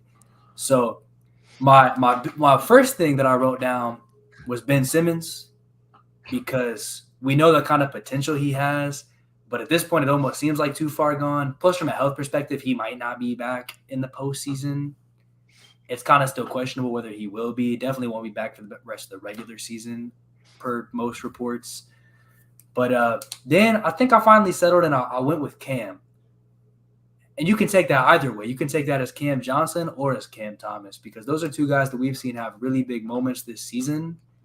However, also guys that you don't really know what to expect all the time. Cam Johnson's three-point percentage is way down since the trade. Now, is that probably mostly due to quality of looks? I'm sure. But say he starts getting that percentage back up closer to what it was in Phoenix, he could light a team up and really steal you a game or two in the playoffs. Same thing with Cam Thomas. Somehow he goes out and drops like 100 points in 3 games, and then we don't hear his name for weeks. And so what he does and what he brings to the table is such a question mark. I think those are both two guys who it's like, how good are they actually? So I went with them. I thought about Cam Johnson. I thought about him too. Definitely. I mean, especially with Cam Thomas, like you say, he is such an extreme definition of an X factor because you quite literally never know what you're getting from him because you don't even know on any given night if he's getting 25 minutes or 0. But I ended up going with Cam Johnson here as well. He's the type of guy who can give you 20, 25 on any given night. And given the fact that they could end up being in the playing conversation, that could be really important for them to have him drop 25 on any given night alongside some production from Bridges. So Dinwiddie's a good show too. I think they're going to need that lead guard play, but Cam Johnson was my pick. Moving on to the Miami Heat. I'll ask you first, Gabe. Who is your X factor for the Heat this postseason? Starting with Tyler Hero. I think mostly from the perspective of last year, he was like sixth man of the year, had really great scoring numbers all season. And then we got to the postseason, and how great he had been all regular season did not really translate that well. And it led to Jimmy having to really put on the backpack and carry them on offense for a lot of that playoff run. This year, they're really lacking in the depth department, especially when your highest paid guard, Kyle Lowry, he's not playing well this season, like at all. I don't even expect him to be like X Factor level. I cannot trust him at all to be like, especially in the playoffs as a contributor when he's not even really contributing that well in the regular season at this point. So from their guard play, they're really going to need Tyler Hero to actually transition his success into the postseason if they want to have any sort of chance. Good pick. Good pick. I think this one's like as clear as day. It's their 3-point shooting. They are probably, I think they're like bottom 3 in the league in 3-point percentage. It's a team that historically is been a pretty good 3-point shooting team. And this season, guys are just not hitting shots. I think they have several guys taking like 4 or 5 attempts a game, and they're all shooting like sub 35%. Like, yeah, I didn't even realize like Max Strus has declined that much as a 3-point shooter until I looked at his numbers. I think he's shooting like 33%. So if they're not able to hit shots at all, it could be a very quick playoff run. Very quick playoff run for them. Even if they even make it, like it could be very quick and easy for whoever they match up with. So they got to be able to knock down shots, just kind of how Devin said about Cleveland. Because if not, teams are going to load up on Jimmy. Then they're going to force Bam to be more aggressive, force Tyler Hero into some tough situations, and it's just not going to, bode out well for them. Definitely. They're going to have to hit their shots. I went with a more specific player who needs to hit their shots alongside some other things. I went with Gabe Vincent here. Similar to how Lowry was kind of that guy for them last year as an X factor, Vincent's kind of taken that starting point guard role or the lead guard role more often than not at this point in time. And I think he's going to have to be the guy for them. He's going to have to come in and hit his threes. He's going to have to come in and commit to the defensive end as this Heat team does. And they're going to need some shots for some other guys too, no doubt. Strus is going to have to hit some shots. Kevin Love is going to have to hit some shots better than he has. But while we're here, brief shout out to Jimmy because he is keeping this team alive right now. He's been absolutely ridiculous over the last few weeks. He's in playoff mode, man. We know what he's about. We know what he does, and he activated it a little early this season. A lot early. Very, very early, but unfortunately, this Heat team definitely needs it. Moving on to the Atlanta Hawks. We'll start with you, Gabe. Who is your pick for the Atlanta Hawks X Factor? For me, it was DeAndre Hunter. He's played a career-high games this season, which, while maybe a little skewed because there have been a lot of shortened seasons since he came into the league, still he did have struggling. He struggled a bit with like staying in the lineup, had some injury problems, but this year he's pretty much been in for the majority of the season. He's played well on defense, one of their best defenders, averaging a career high in points as well, so doing it on offense as well. I just think he brings a lot of good things to the table. I think they're a better team when he's there. And for a team that's been super average, maybe he can break out and really, really do something for him. That's a good pick. This might be weird because it is their best 2 players, but I think their backcourt kind of has to, get rid of some monkeys off of their back, man, because DeJounte ended up playing last year was kind of poor, and Trae Young really got, game plan for so well by the Miami Heat last year. Those guys got to be on their A games at the same time for them to have any type of shot. First off, making the playoffs, and then making any type of noise in that first round. Those guys have to be really on their best games for them to do anything. Definitely some good picks, especially considering their seasons this year when Trey's been so up and down, and DeJounte hasn't exactly come in and been able to have that impact that he would have wanted to have on their defense. They're going to have to step up to get themselves out of the play-in tournament. I went with DeAndre Hunter as well. I've been a longtime advocate of the fact that he has to be their third best player for them to have success. I'm still on that train. He looks like that this year, partly due to the fact that John Collins looks like a shell of his former self, but partly due to the fact that DeAndre Hunter has just played so well. And I think they're going to have to continue to get that come playoff time, especially on the defensive end, if they're going to have any level of success. We'll go back to the Raptors fan to start us off here. For the Raptors pick, who is your X Factor, Gabe, for the Toronto Raptors this postseason? See, I literally just changed my mind thinking about it because I feel like this Raptors team has had a lot of inconsistency all year. And now, funnily enough, I think the greatest form of consistency on this team right now might be in that starting center role, which is so ironic because, that was like their biggest struggle into the trade deadline. But Jakob Poeltl has been so good for this team. He has been so good. The really keystone moment I think about is that game against Denver where he was just giving it to Jokic all night and kind of, I feel like, started the exposure of the Denver Nuggets defense. But outside of my positive rant on Jakob Poeltl, I ended up going with Fred VanVleet because he is an all-star level player who for multiple stretches this season has not played like it. We've seen some stretches where he has played very well and been a bit closer to that guy he was last year. But I'm a bit more confident in Pascal doing his thing. And then Gary's always kind of up and down. He was another guy I considered. But I think Fred, for his role on the team, will just have kind of the biggest range of how impactful he can be, especially for a team that kind of lacks in that playmaking area, that lead guard area.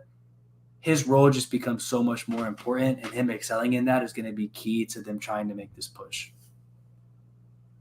Good pick. I'm going to go with OG. We kind of mentioned, I think, last week when we recorded, he'll have games where he's 4-4 from 3, or he'll have a game where he's 0-6 from 3. I just think his jump shooting overall can really help just open up this team offensively and make it easier for Pascal and for Freddie, especially with Gary Trent not being, consistently in the lineup. I mean, even he's been kind of struggling a little bit recently from what I've been watching. So I think OG is definitely a key piece for them. Definitely. A lot of picks on this team. I went with Scotty Barnes here for the X Factor for the Raptors. How impactful he can be defensively is going to be a big part of it. And whether this fourth quarter Scotty Barnes that we've seen so much can actually be translated across all 4 quarters of a game, I think is going to be really influential for them come the postseason. But OG's a good pick. Freddie's a good pick. Gary's a good pick. There's a lot of options on this team as to how you want to view their X Factor. You could even just pick their shooting as a whole because there's some nights this team can't shoot from 3 worth anything. It's a lot of picks here. Yeah. Any big player on this team, and any player who's not a top contributor on this team, who is a top contributor on this team outside of literally Siakam and Poeltl is we don't know. We really have no idea what they're gonna give to us night in and night out. So they're all X factors. It's one of the it's dang near almost as hard as the Nets because the Nets is we know Mikhail's gonna hoop, but we don't know who the other guy's gonna be. It could really be anybody. Patty Mills. Kind of the same thing. kind of the same thing here. Not as many options of who can be that guy because I do think it's Scotty, OG, Fred, Gary. It should be on most nights one of those. It's not. Guys. Yeah, it's not gonna be Chris Boucher. Gonna be Precious Achua. With that being said, there's a 25% chance of who your second best player is probably going to be. Because when those players are playing well, they're probably better at peak than Jakob Poeltl. But Jakob Poeltl's so good, man. I could rave about him. And I literally gave him a terrible trade deadline grade because I still don't like the direction very much. Mini tangent. I still don't like the direction that much. But at the end of the day, he's been a bright spot that can allow me to not just be sad. So it's definitely a bright spot in a season with very few of those for us fellow Raptors fans. We'll start with you, Tyrik. Who is your X factor for the Chicago Bulls this postseason? Bulls. Pat Bev. No way. Nah, for real though. Not for real. Pat Bev, man. I think they're like 8-4 since he's come to town. Like he's They've been been changing the culture a little bit, man. Just bringing a little different vibe to them, man. So if he can, I mean, not how he was a few nights ago, where he scored like 14 straight points, was in all those threes, but knock down open shots, stay locked in defensively, maybe help rebound like how Pat Bev always does. Can be definitely a big contributor, man. Like sometimes Pat Bev is like a memeable guy, but he does impact the game. He does impact the game, and he's definitely helped the Bulls. So I think he can continue to do that as the season winds down. So I had heavy consideration for Patrick Beverley, but I decided not to put him for one main reason, and that's because so much of his impact is intangible. I feel like it's more just set. I think he came in. I think he sort of changed that culture, which it's just wild that I'm even like saying this so confidently. But he somehow just like changed the whole demeanor. Like he really just changed the culture of the team. And I don't think that's going to be taken away. Like you put that in a playoff series.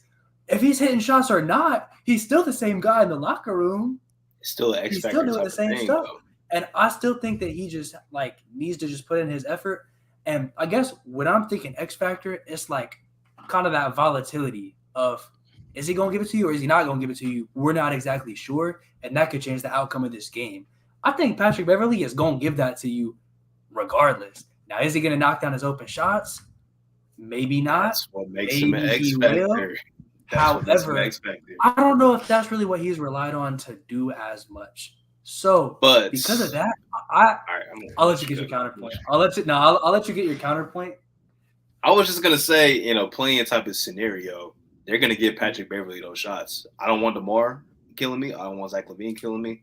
Hell, I don't want Vooch posting up. They're gonna give Patrick Beverley those shots. So he's gonna have to knock them down. That's what makes him an X factor. You do make a good point, and I do really respect the pick. However, I went with the guy that Patrick Beverley lit a fire under, and that is Zach LaVine, because since they got Patrick Beverley especially, but really like since All-Star break, since trade deadline, he's been averaging like 30 points per game. Like he's low-key back. And for a lot of this season, Bulls fans especially were not happy with Zach LaVine's play this year. Like they were not high on him at all. Or like, dang, this guy is making this much money for like us to kind of stink and him not to really help with that much. And for a guy who was supposed to be 1A, 1B with DeMar, then DeMar came to town and became like clear one, wasn't really great. But if he can really continue this level of play that he's had more recently, I mean, at that point, what else is to be said? I think this team just instantly becomes much, much better. Definitely. I think definitely a good pick. His scoring is going to become really important because if you have to treat him like you treat DeMar, then it becomes really tough to defend. I went with Patrick Williams here. I think he has a really big swing factor he hit 6 threes for you in a playing game. You're looking pretty good. And he's a guy who continues to be, for someone who came into the league as a really highly touted 3-and-D wing, I feel like he doesn't really get talked about that much for a guy who still has become a really good 3-point shooter, shooting over 40% from 3 on the year. And if he's the type of guy who, if DeMar does get focused, if LaVine does get focused, Patrick Williams has the opportunity to really have some big nights for them. And I think that upside is what made him my X factor. We will move on to the Indiana Pacers. Moving on to the two teams who still have a shot of making the play-in, who are on the outside looking in. We'll start with you, Gabe. Who is your X factor pick for the Pacers? My guy, my main man, Benedict Mather-Him. Simply because I don't think this team is making it regardless. I don't even think they're about to be in the play-in. But say they were, it's just kind of that logic of like a rookie in the playoffs, always a giant question mark.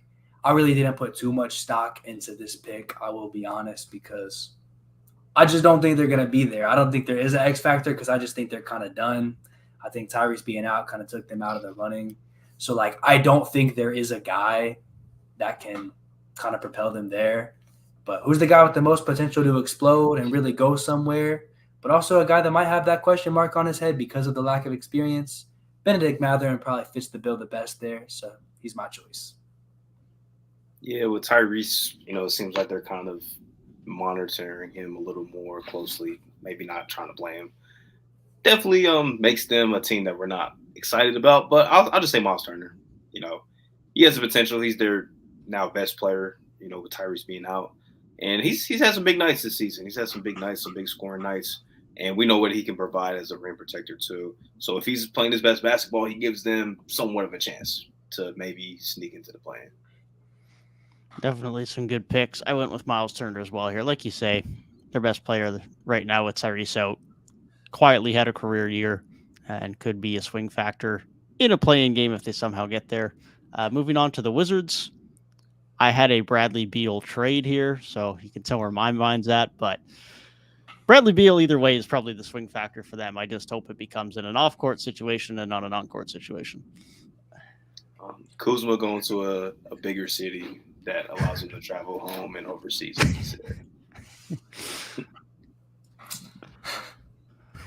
Y'all are so funny, man. I went with Kuz.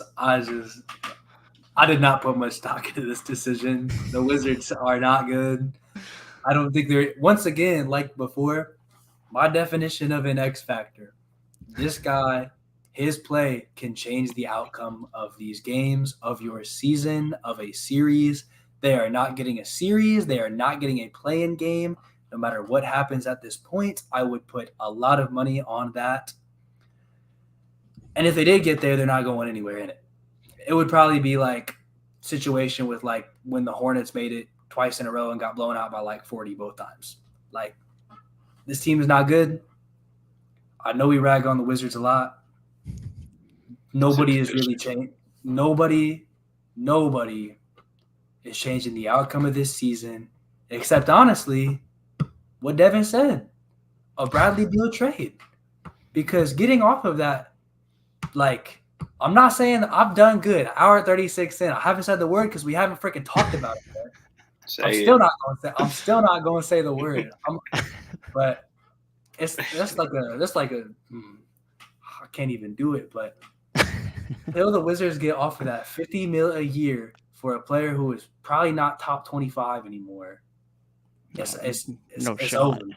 It's over. It's over. Hell, I'm gonna be honest. At all respect to Bradley Beal, because he's had a great NBA career, he's closer to not being top 50 than he is to being top 25 at this point. For sure. That means he's not top 37 mathematically. Hey, they talk about, I know Gabe will like this. They say Seth Rollins catching in Money in the Bank was the heist of the century. This got to be on the list, man. This bag that Bradley Beal got has to be on the list, bro. Because at least, like, Dame, he's getting a crazy bag, but at least Dame's playing the best basketball of his career. Bradley Beal's just kind of, he's out there having fun. Yeah, now with Damian Lillard, nah, bro. He did not fleece the Trailblazers because they got what they paid for. They just ain't put shit around it. Yep. Yeah. Damn. Bradley Beal, top 37 in the league. It's not ridiculous. That's not crazy. Well, we'll have a better discussion about that in the top 10 shooting guard list in a few months' time. That's for sure. There's at least 4 players. I got a second monitor right behind this computer that I'm looking at right now. I got my laptop right here that I got the camera on. Basketball game right behind it. There is at least 4 players on that basketball court right now. Well, Paul George ain't playing, but if he was, I got OKC versus the Clippers on. Paul George, Kawhi, Shea. J-Dub might be getting there, man. J-Dub might be getting there. Slow down a little bit. We might be stretching it a bit here. Hey, man. Give it 2 seasons minimum. That's another thing. That's another thing I've been seeing recently that kind of has me mad. Paolo is still the rookie of the year. Do not get it twisted. Yeah, this is another like Anthony Edwards to LaMelo Ball type situation. It's like Edwards had a great end of the year, but LaMelo had the better season, and it's no different this year. Like J-Dub's been great, but Paolo's the rookie of the year. You talking about Paolo 3-point percentage? Worst 3-point percent? I don't know about that, man. Talking about J-Dub, who had 5 points last week and sold my leg. All I needed was 10. Unselfish player, man. Unselfish player. All I Paolo's needed gonna was go 10. get you a bunch of turnovers, man. Hey, man, he's asked to be the number one He option. don't overstep his bounds, man. He got asked to be the number one option from day one. Didn't even have his point guard for like the first month and a half. Nah. Paolo, he got that, man. It's honestly not close, personally. It's not. It's not at all. It's not. They weren't talking about J-Dub till February. Yeah. Like mid-February. Yeah. And it's the same thing every year with the Rookie of the Year award or some form of rookie. Last year it was Jalen Green with getting all rookie first team. Like, it always happens. There's always some guy who gets hot mid-February, early February, and inserts himself in some type of conversation. And J-Dub has been great, and J-Dub's probably going to be second on my ballot, but Paolo's number one, and that's pretty clear. They will speak about next year's Rookie of the Year race and Legend, man. As long as both of them play, Victor versus Chet, they're going to speak about that in Legend. We got Vic, Chet, Brandon Miller's getting a bunch of hype. Scoop, maybe, could have a very nice rookie year. Like, whoop. It's going to be some guys on that ballot. Hey, rookies this year, we not going to talk about him today. But shout out to Jabari Smith. He's been pretty decent recently, a lot better than having his best stretch of the season late, and the Rockets have won a little bit more, notably give the Lakers that upset. So they aren't rolling over even this late into the season as bad as they were. So while we're talking about rookies, I'll throw that out there. Ochai Agbaji been playing very solid basketball, man. Yeah, definitely. I swear I'm tweeting about him every week at this rate. He's been playing really well. Yes. Hour 40 in. Do we want to do the West now, or do we want to leave the West for next week? Let's just do it, man. Let's get it going. Let's get through it. Roll through it? Okay, I'm with it. We'll start with the Nuggets, Gabe. Who's your X factor for the Nuggets? Pretty simple. Jamal Murray. Came off those injuries back this season. Probably still their second best player, but it's a little bit closer now than it probably was before the injuries. But this is a guy who, when they made their last conference finals run, was averaging damn near like 50 for a couple game stretch in a playoff series, and I think averaged over 35 for the playoff series. So special talent, especially elevating in the postseason like that. If he can be anywhere close to that guy, maybe they can go back there. I know Jokic is a much better player than he was in that year, but still, looking at it from the outside, his offensive production is probably going to have to go crazy for them to go far, because if this defense is as exposable as we think it is, things might not look so good if he plays poorly. But I will give you the caveat of this team, their defense kind of as a whole is really the X factor, and it's more specifically defending the paint. When I made my list, I just didn't do any conceptual or groups things. I did make it all a player. But if I would have gone back and revised my list with conceptual stuff like that, there is a good chance I just said paint defense. You could have said that and nobody would have batted an eye, honestly. But you could go for a team that's a 1 seed, you could go so many different directions with what is the X factor. I do agree with Gabe, though, because like we discussed earlier, we know what Jokic is going to bring to the table. But without some elite level perimeter play, and that starts with Jamal Murray, his team's not going to be a serious contender. So Jamal Murray has to be able to elevate his game, which is asking a lot because he hasn't played playoff basketball since the bubble. Definitely some good picks. And like you say, Gabe, Jamal Murray's arguably been their second best player. He has to undoubtedly be their second best player for them to have any chance, because Aaron Gordon's been arguably their second best player at times this year, and that's just not going to lead to any success for them. I went with the paint defense as the pick because it's a concern, and the defense has shown flashes of being decent this year, and obviously recently it's very much not been that, and if that's going to be the case come playoff time, they're going to struggle. They're going to need that to pick up a bit more if they're going to have any level of success. Moving on to the Sacramento Kings. Tyrik, who is your X factor for the Kings this postseason? Go a lot of different ways, man. A lot of different ways. I'm going to go with, I think Harrison Barnes is going to be kind of sneaky, man. I think that's a sneaky guy that if he's hitting the shots, playing really good defense, that could be a difference maker for them in the first round series because he's their vet. Like he has the most playoff experience on this team, which is saying a lot because he hasn't been to the playoffs in a while. But he has an NBA Finals run under his belt, so he's played in high pressure situations. So if he's able to consistently hit his 3-point shot, really keep this team steady, I think that would be one of their X factors. But you can go a lot of different directions with this team as well. Like you could, if you said Sabonis or just Fox just being elite, like that's good enough for me, honestly. I do agree with the fact that there are a ton of different directions with this team. And that's why I kind of gave a pick that was probably catering to the way some of the fan base feels right now, because I did read the comments on our video that blew up about the Sacramento Kings. And, we talk a lot about offense, but this team didn't really have a lot going on defense.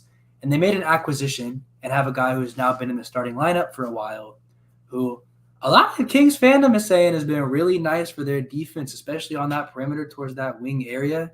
That's Kessler Edwards, man. I think they just have so much offensive firepower that I think they're going to get it done. Hey, if Kessler Edwards can come in and play some good defense and just slow down the other team's best player a little bit, going to be incredibly vital to them if they're going into a first-round matchup with like a Warriors or something. Very good pick. I did not think someone else was going to join me on the Kessler Edwards pick, but I definitely like it. Like you say, if he can come in and give you 15 and 20 a night of just good defense, come in and hit a 3 or 2, that's going to be really important for them. If their defense can just be good enough, like you say, they have a ton of offensive pieces. They're going to get it done on that end of the floor. Moving on to the Memphis Grizzlies. We'll start with you, Gabe. Who is your pick for the Grizzlies X Factor this postseason? I went with Jaren Jackson, specifically for the fact that he controls the destiny of their entire defense, for lack of a better term. Jaren Jackson came in, and I talked about it earlier with kind of the Defensive Player of the Year thing, but for this going on to YouTube, it'll probably be its own video, so I guess I can explain at least briefly that they went from a whatever defense to a top 3 defense with the introduction of Jaren Jackson after he came back from his injury early in the season. With that said, I feel like their offense, while led by Ja and secondarily by Desmond Bane, they have it pretty spread out. They have a lot of guys that can really punish you. They have a lot of solid depth pieces, even if some have gotten injured. But on that other side of the floor, it really does run through Jaren, whether that's the guy who's ripping the ball away from the other team, whether that's the guy who's blocking the shot at the rim, whether that's the guy who's playing good in the pick and roll, whether that's the guy who's switching, just being that extra help guy in the paint. He's versatile, man. He can do a lot of things for your roster. He can do a lot of things for your defense. Only thing that might stop him is that foul trouble, and that's what might make him a bit of an X factor. I think he's been a lot better about it this season. But playoff-wise, maybe you see that come up again, especially if they play a familiar opponent who's kind of exposed that in the past. So as long as he stays out of foul trouble, I think he'll be very good. But what he does is so impactful that he's going to have to keep doing that for them to really succeed. Good pick. Desmond Bane. I think he has to be that real secondary playoff option.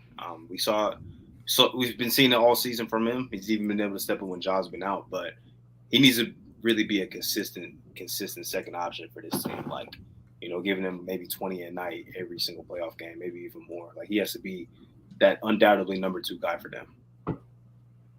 Definitely some very good picks. I went with a bit of a different direction here. Someone's got to replace the minutes and the value of Brandon Clark on last year's playoff run, so I went with Santi Aldama here. His defense is going to be important. His rebounding is going to be important, especially depending on how available Steven Adams is come the postseason. And his three-point shooting is going to be really important too. Now, they have been shooting a lot better from three-point range since the deadline, since the acquisition of Luke Kennard. Once that bench unit starts to come in, there's pretty much always one of Conchar or Kennard on the court, which has helped their three-point shooting. But Aldama is a really important part of their three-point shooting too. When with BC out, as valuable as he has been for them over the last couple of years, I think he's going to play a really important role in any success they can have this postseason. What college did he go to? Great question. No idea. You wouldn't think of this school producing a black big man. You would not think of this school. I knew he was a Gonzaga. I knew he was a Gonzaga. I was thinking about it. I was thinking about it too. What year did he come? Did he come in Suggs' draft? No. Or was it He's later? a little Was before it early? I was thinking it was before that, but for I think some, he was 18. I feel like he was 18 I feel like the Gonzaga team with Brandon Clark went far. or 19. One or the other. Honestly, No, I don't no, remember watching him in college. He's pick 30, 2021 draft. Really? Yeah, I thought he was at least year 3. I did not think he was. That's what I was year 2. saying, bro. I thought he was like on one of those Gonzaga teams that went hella. Brandon Clark, no way. No, Aldama. Okay. Maybe Gonzaga was still going far back. I feel like Gonzaga is one of those teams that always. Brandon Clark was 2019. Yeah, that's what I thought. Gonzaga like always goes far, but they just like never got it done. I don't even know who was on that Gonzaga team, to be honest. Couldn't tell you. Yeah, I don't remember either. Drew Timmy probably. It was probably his freshman year. 4 years ago, yeah. Yeah, it would have been his freshman year. Yep. Yeah. All right, moving on to the Phoenix Suns. I'll start with you, Tyrik. Who is your X factor for the Suns this postseason? DeAndre Ayton. I mean, we talked about this a lot recently. Like, he doesn't have to be 23 and 12, but he just has to be somewhat of a post presence and really control the boards and be really good defensively, which is what we've seen from him before in the playoffs. We just need to be able to see it again for a full playoff run. He's the key. Obviously, Kevin being back will be major for them, but DeAndre Ayton's going to be the X factor for this team, mainly on the defensive side of the floor and just controlling the rebound battle. Yeah, this team has a lot of really good options because everything you said about Ayton, all facts. Chris Paul also has a really good argument, I think, because of the way we've seen him elevate and especially just close out teams late in playoff games. However, I do have to go with Kevin Wayne Durant here. It's just KD, very large question marks with health, always. If Kevin Durant is playing, this team is probably the favorite to come out of this conference. If Kevin Durant is not playing, they could still win. But is anybody calling them a favorite? I don't think so.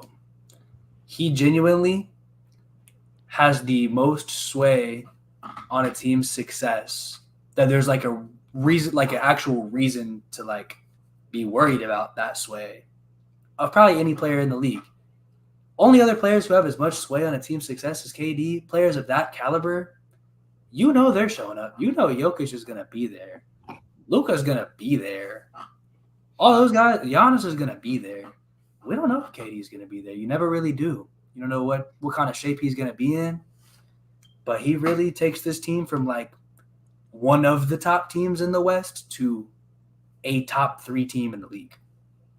I think as long as he's out there, he'll be fine and they'll be fine because out of all the superstars, KD is the most plug-and-play guy maybe that we've ever seen, at least in our time. Because it doesn't matter if this man hasn't played in 2 weeks, 2 months, 2 years. Throw him out there, he can get you 30. He's just that good. That's why he's just got to be there, man. If he's there, this team, I picked our friendly wager. I got a draft pick riding on this. KD is my biggest X factor. You are not wrong. Fair. You're not wrong. Outside of his health, which, like you say, is obviously the biggest swing factor, I went with their wing shooting. If Ish Wainwright, Torrey Craig, Josh Okogie, if those guys can show out every night and can consistently hit their threes, I mean, it's toast. Because if teams are sending help on Booker or sending help on KD, and you're getting punished by those guys hitting their threes, I mean, you just can't stop their offense at that point. You can hardly stop it at the best of times, but if those guys are doing their thing and hitting threes consistently, then there's just no shot that you're going to be able to do anything to stop them. Moving on to the LA Clippers. We will start with you, Tyrik. What is your pick for the LA Clippers X Factor this postseason? This is Gabe's team. It is Gabe's team. with his Every 6th man of the year pick. time, man. So many different directions, man. So many different directions. This might be a cop out. I'm gonna say Russell Westbrook, man. Because the way teams have been guarding him, Ty Lue's kind of found a way to make him be somewhat effective. Use him as an on-ball screener a little more. He's been really crashing the offensive boards. Like, he's been finding ways to be effective. How that translates to the postseason, I think, will be key in, one, him being able to be on the floor for long stretches of time, because he is by far the best playmaker that they have at the roster from the guard spot. So they will need his offense and what he brings to the table. It's just a matter of him being able to affect the game when teams will dare him to shoot jump shots, which so far they've been able to adjust a little bit, but how would that translate to the postseason? We will see. I think that's one of probably the biggest key for them moving forward. I went with Paul George since he just went down in their last game. This close to the playoffs, that's a really big scare just because of like timetables. How's he going to come back? Will he be full strength? How is all that going to work out? I think that just instantly put a really, really big question mark on things. So from that perspective, I think that made the decision just a lot easier for me to say that due to that injury, he's their biggest X factor. Definitely. Those are both really good picks. It's unfortunate that the PG has gone down. And like you say, Russ, any team Russ is on at this point in time in his career, he's going to be a really big X factor. And there's a lot of ways you can go with this team. I'm going with Marcus Morris because he's been a little bit up and down as of late. But when he's hitting and when he's locked in, he can be a really important offensive piece for this team. And especially if Paul George isn't going to be 100%, they're going to need him to be consistently hitting his shots and producing 15, 18 a night. And that just hasn't been a consistent thing right now. So I think there's a lot of volatility with that, which could play in to how much he could impact the Clippers postseason. Clipper fans hate him. Yeah, yeah. I mean, I'm not a Clippers fan, and I'm not really a big fan of Marcus Morris either. So I could understand him for that one. We will move on to the Dallas Mavericks. I will start with you, Gabe. Who is your X factor for the Dallas Mavericks this postseason? I went with Josh Green. Very similar, really similar to the Kessler Edwards pick, but I think Josh Green is going to have like a bit bigger of a role to play because team's like third best player at this point, man. Basically, I mean, is it even that much of an argument? Because Christian Wood hasn't really been as good as of late. Josh Green, this team ain't got like no defense, but Josh Green does have some defense, and that instantly makes him one of the most important players on the roster. I think I'm not expecting a ton from anybody. Like, I expect a little bit from Christian Wood, so I'll say anybody like 5 through the rest of the roster I don't really expect much from. And I think barring health, Kyrie will show up, and Luka will definitely show up. So for me, Josh Green, that's the guy. I'm going to piggyback on that point. I'm going to add in Reggie Bullock because those are really the only two guys that they have any perimeter defense on this team. So they're gonna have to show up, and they're going to have to be able to hit their shots in the postseason, which will be a big key because you know the attention that Kyrie and Luka is going to garner. So those guys have to be ready to knock down a lot of shots. Definitely. Those guys are crucial. I fully agree with those. Maxi Kleber can be thrown in that conversation too. My X factor here is Jason Kidd because some of his rotations and decisions with how he's allocating his minutes lately have been suspect, to say the least, with Christian Wood's minutes, with Jaden Hardy being in and out of the lineup, with Josh Green being in and out of the lineup. Those guys need to have their role set and need to be part of this team, clearly, with how they've been playing. And Kidd hasn't shown me that he can consistently figure that out this year. And if he can't consistently figure that out, especially considering they might only have one game to get that done, considering they're in the play-in right now, he doesn't have any room for error. And the fact that he's had a lot of errors is a concerning factor for me for their postseason. Yeah, I don't see I still don't understand why Dwight Powell gets so many minutes as much as he does. And Jaden Hardy's been really good for them. I know he doesn't really help the defensive, but when he gets on the court, he gets buckets, which you could use it off your bench. And then Josh Green, like I feel like since the Kyrie trade, it's just been so up and down for him. Like before the trade, he was playing so well offensively. Like his offensive game was picking up, and he was playing the best offensive basketball of his career. And the system trade, it's just been like some nights, he'll get a lot of minutes, some nights he's not. It's just so inconsistent. So that's such a good pick, man. Because Jason Kidd had the good first year, which he typically does, and now the second year, seeing a lot of the ups and downs coming in. Is he just Tom Thibodeau too? Maybe. Is he just Jason Mid? Maybe. Sure seems like it at least, but hopefully for the Mavericks' sake, he can figure it out, whether it be in a first-round series or in the play-in tournament. We'll move on to the Golden State Warriors, and I'll ask you first, Tyrik, who is your X factor for the Golden State Warriors this postseason? Given Andrew Wiggins probably not coming back anytime soon, so wouldn't bank on it. I'm going to go in the direction of the young guy, Jonathan Kuminga. If he can get consistent minutes in the postseason, he can maybe make up for some of that loss of Wiggins because of his athleticism, what he can provide on the defensive side of the floor. And just, I feel like when he gets minutes, he always plays so well. And he just plays his role well. Obviously, the jump shot's not there, but, he's smart enough to, cut, find open lanes, get to the bucket. He's not going to be Wiggins, obviously, because Wiggins was damn near a secondary shot creator for them. But he can fill in a lot of those little things that Wiggins did so well last season for them. So, I think I feel so corny for this. My X factor for the Golden State Warriors is actually Eric Hausen because he controls their travel arrangements. And whoever's controlling their travel arrangements, what the hell is going on with this team on the road? Alternatively, you could say my X factor is the team playing because this team is like perfectly fine if they're playing in San Francisco. But the second they leave the Bay Area, they suddenly go from the 73-9 Warriors to the 10-72 Philadelphia 76ers. Like, I really just don't understand how a team can be that different. I know a road environment is much more difficult, but most of these players are seasoned professionals. Most of them have won a championship because they won it last year. So that's like most of the roster. I don't understand. I just don't get it. I probably never will get it. But it's got to just be road play. That's the X factor. Can they win a game on the road? Because we know in any game, they're probably not going to have home court advantage. So any series they're in, those 3 games, the Chase Center probably wins. They just got to steal home court.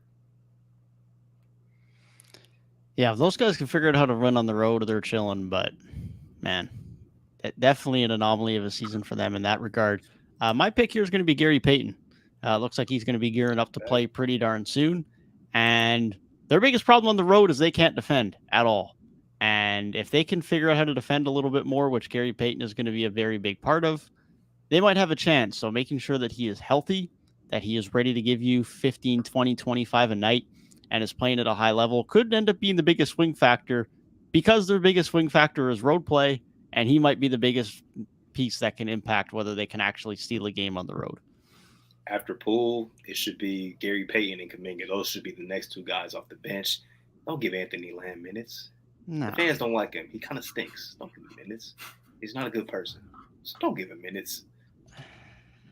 Truth to that. Moving on to the Oklahoma City Thunder. I will start with you, Gabe. Who is your X factor for OKC this postseason? Gotta be J-Dub. It's gotta be J-Dub. This team was like hovering around that area.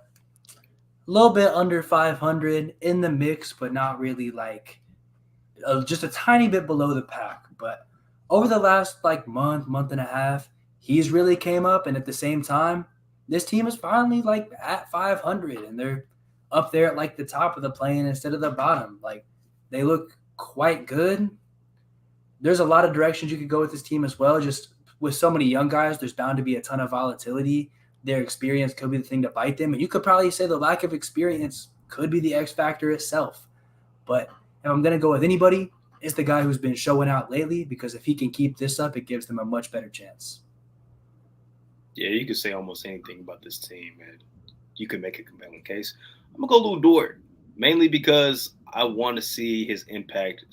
Given they say they do make the postseason, him guarding the other team's best perimeter player. I want to see how difficult he can make it on that opposing player and maybe somewhat shift the series. I think that could be very interesting to watch if we get that opportunity to see.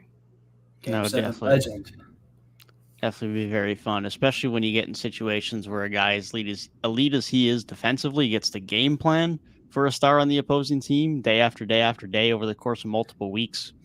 Definitely going to make for a very fun battle. I went with J-Dub here as well. I mean, we talked about it earlier, the volatility of him dropping 25 one night and 5 the other.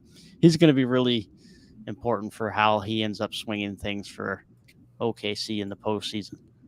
Moving on to the Minnesota Timberwolves. They just got Cat back. I'll start with you, Tyrik. Who is your pick for the X Factor for the Minnesota Timberwolves this postseason? I think you just said it. It might be a cop-out, but I think it's Cat. I mean, with him coming back so late, if he's able to gel, can make them maybe scary if they do. Not scary, but they could give somebody a run if they do get in. If it looks as poor as it did early on in the season, that could be the reason why they might miss the playoffs altogether. Like, they might get bounced in the play-in. Like, it's such an up and down type of scenario. That's like the ultimate X factor. So it has to be Karl-Anthony Towns.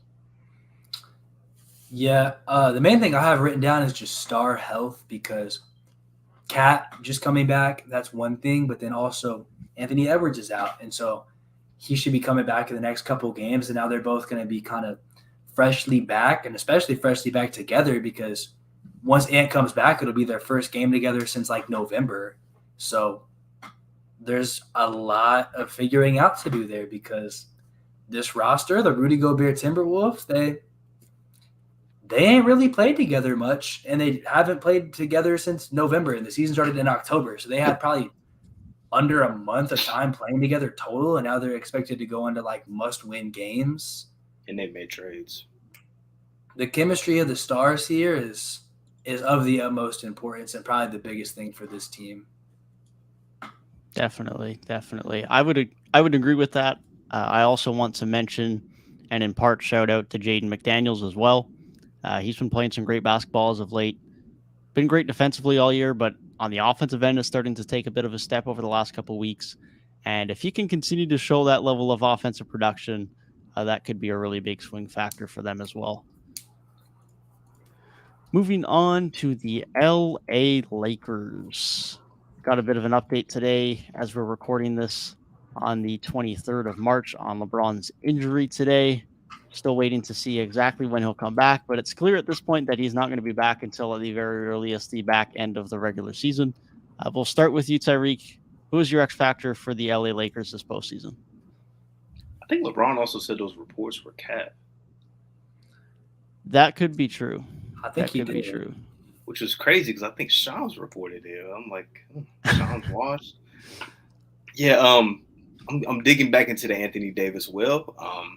AD got to continue to be elite. If he's still playing elite basketball, that gives him a chance. But, if not, or if he is not on the court because of health reasons, that obviously derails them a big ton. So AD is always the X factor for the Lakers for me personally. It's got to be 3-6 Mafia, man. 3 and 6. AD, LeBron, both of them. AD, we know he's always that X factor of, can he be the AD in the bubble? Or is he going to be the AD the year and a half after? Whichever one he is drastically changes how good this team can be. But then also, when you got LeBron, who's literally just about to come off an injury right before the playoffs start, barely got time to play with all their new acquisitions. I like all the new acquisitions. I think most of them have been pretty dang consistent. Austin Reeves has been hooping since LeBron's been out. Like, there are other guys. This is the least amount of questions I've had about the others in a long time for this team, which, there's going to be some guys that are up and down. Like, Malik Beasley will be better some nights than others. D'Lo will be better some nights than others. But when you're one of the others, I think that's really just a part of the game. Every night is not going to be your night. LeBron and AD are really the ones that it's really going to come down on, because you have a supporting cast now. Now it's LeBron who's the health thing, which he's had some bigger injuries, but usually, health is all about AD. AD's been in recently. That, like, him sitting against the Rockets was like, but that was more of like they don't want him to play back-to-backs and like he's hurt in this game. So his health has been pretty good recently, but the duos they've got to come through. They've got to come through here. It's on them. Definitely. I mean, as with any team, the stars of the Lakers are going to be really important. I'm going to go with D'Angelo Russell here because every team needs a solid guard, and he's looked really good since he's come in. And even if LeBron and AD are healthy, they're going to need someone who's going to run a bit of their offense, even though LeBron's going to run part of it as he always does. D'Angelo Russell's going to have to be responsible for some of that. And they might need him to hit some big shots down the stretch of some games. Even though he's not the guy or even the number 2 guy, that number 1 lead guard is going to get relied on come any type of postseason play. And D'Angelo Russell's going to have to show up and make some shots for them to be able to have any level of success. Good pick. Moving on to the 2 teams currently outside of the play-in tournament, we will start with the Utah Jazz. Gabe, who was your pick for the Utah Jazz X Factor this postseason? I went with Jordan Clarkson. I, at this point, do not think that Utah will get in. But if they do get in, it's always that archetype of player to me. That player who's like 6-man, comes off the bench, electric scorer, those microwave guys. I feel like they're always the ones who, once it comes playoff time, a lot of times they kind of flame out and just are not the same player, just significantly less valuable. And if this Utah team wants a chance to really make some noise, they cannot afford to have that happen. I think he's just too kind of valuable to what the team does right now. And to even be this far, if he falls off like players of that mold typically do, it's done for them. Given who's been playing recently, I'm going to go with THT.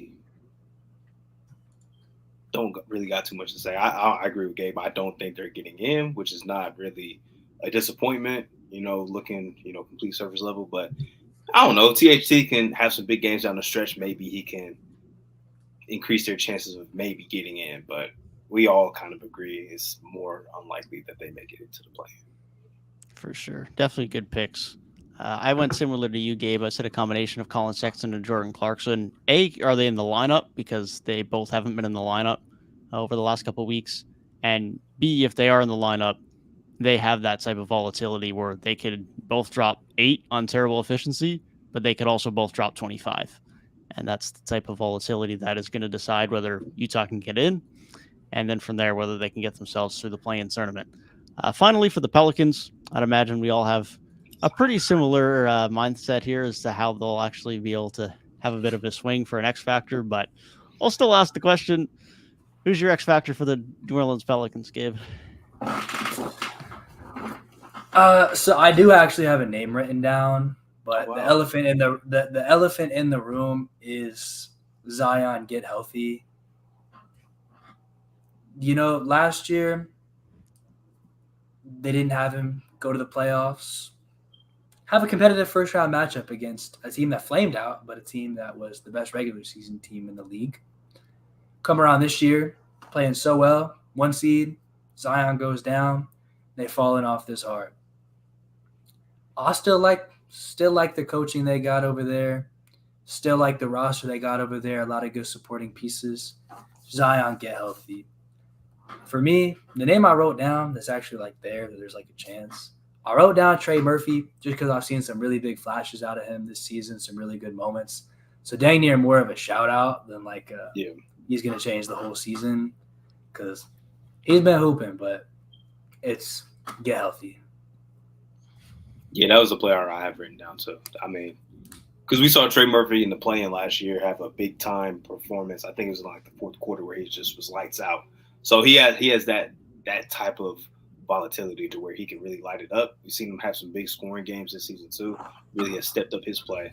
So if they can get some of that down the stretch and maybe sneak into the play-in, he can have a game or a stretch where you really can change a game. So Trey Murphy, but like Gabe said, Zion get healthy. I think they said he's getting reevaluated in 2 weeks, which by then, will pretty much be around play-in territory. So it's not really a great sign, but it's something, I guess. Hey, they're tied with the 10 seed right now and the 9 seed. All they got to do is get in. If Zion can be there, Who knows, man? Who knows? Before we get into our 2022-23 season Jeopardy that Gabe will be hosting in a few minutes, wanted to give a few quick shout outs over the last couple of weeks of NBA action.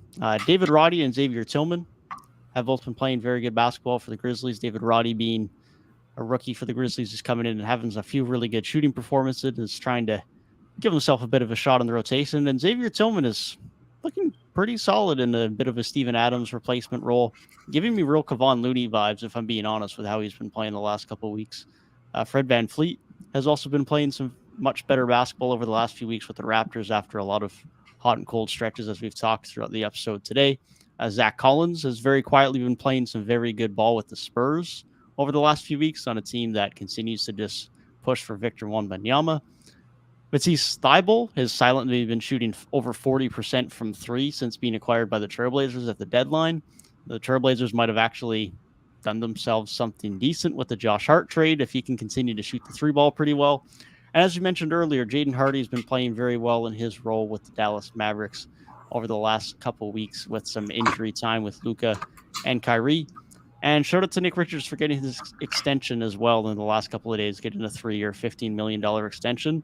And shout out to the Hornets for finally having some centers, because between him and Mark Williams, they finally have a center rotation. Took a few years, but they finally got it. Good shout outs. I talked about Pat Bev earlier. He's really helped change the culture. Also talked about Ochai Agbaji, been playing really well. I also want to shout out Miles McBride, man.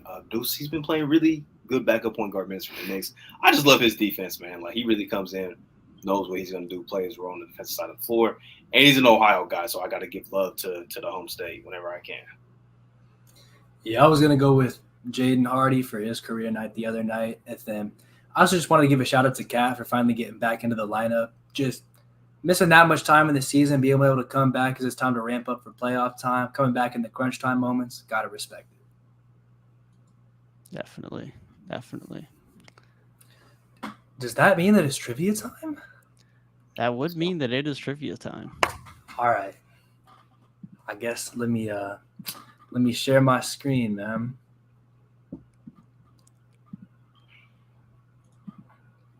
Just look okay on. Looks like it looks good on there. Should be good. So, let me explain the board. Everything on this board is related to this current NBA season, and what that means is a lot of the stuff that's more like off the court related does stretch this past off season as well. So if there's stuff about like free agency, about trades, things of that nature, it's going to encompass that as well. You will see in some questions.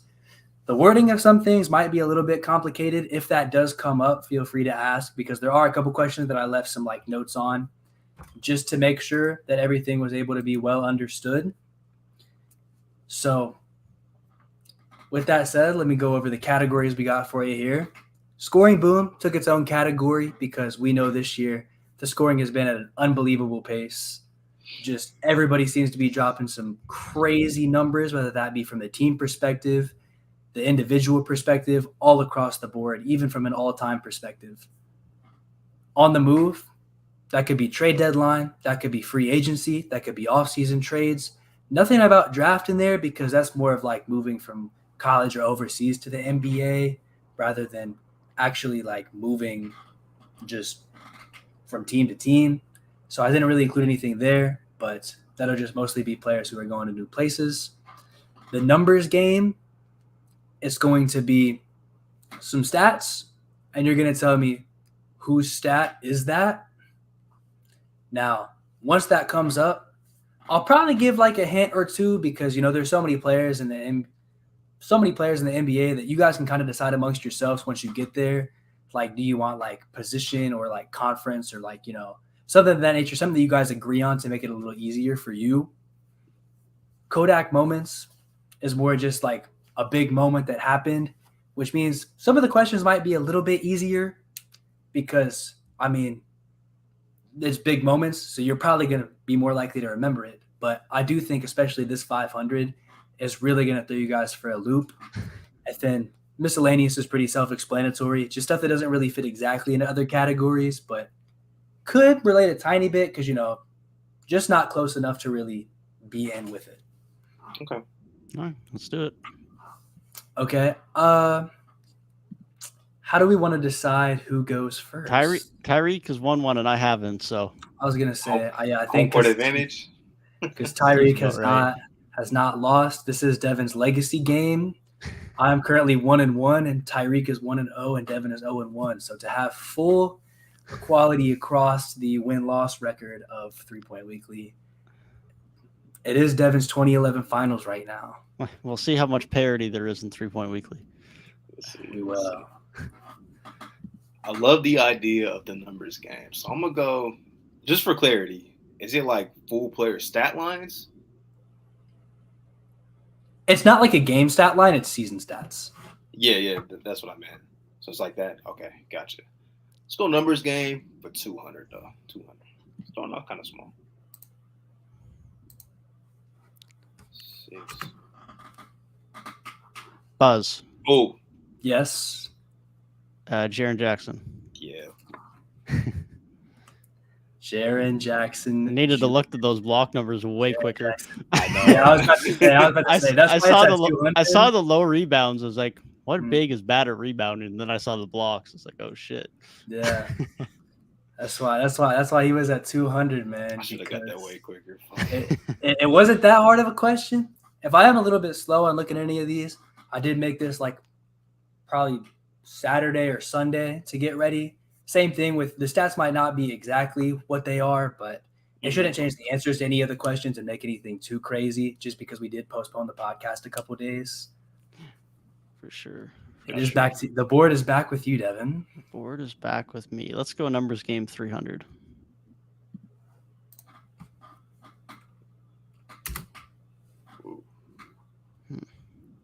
And like I said on this one, if you guys need to like ask for a hint that you guys both agree on to kind of narrow it down a little bit, I am willing to do that because a raw stat line is going to be like, close to 25 and 5 could be a lot of guys. Yeah. Could be a lot. I want to buzz in so bad, but it's tough. It is tough. It's tough. Yeah, if one of you guys guesses, and then it's like you get the hint after that, I will have to give you your guess back. Out of fairness, I think we should just take the hint. Yeah, I agree. Okay, your hint will be that this player is currently above the play-in. Above the play-in. I'm just pulling up standings. Yeah, you can pull up the standings. Above the play-in. It's tough.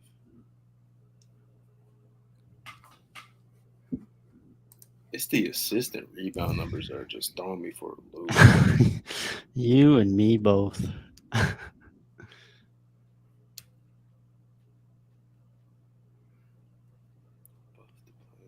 It's like the low steal, low block numbers. Man. I'll buzz. I'm not confident, but I'll buzz. Gotcha. Desmond Bane.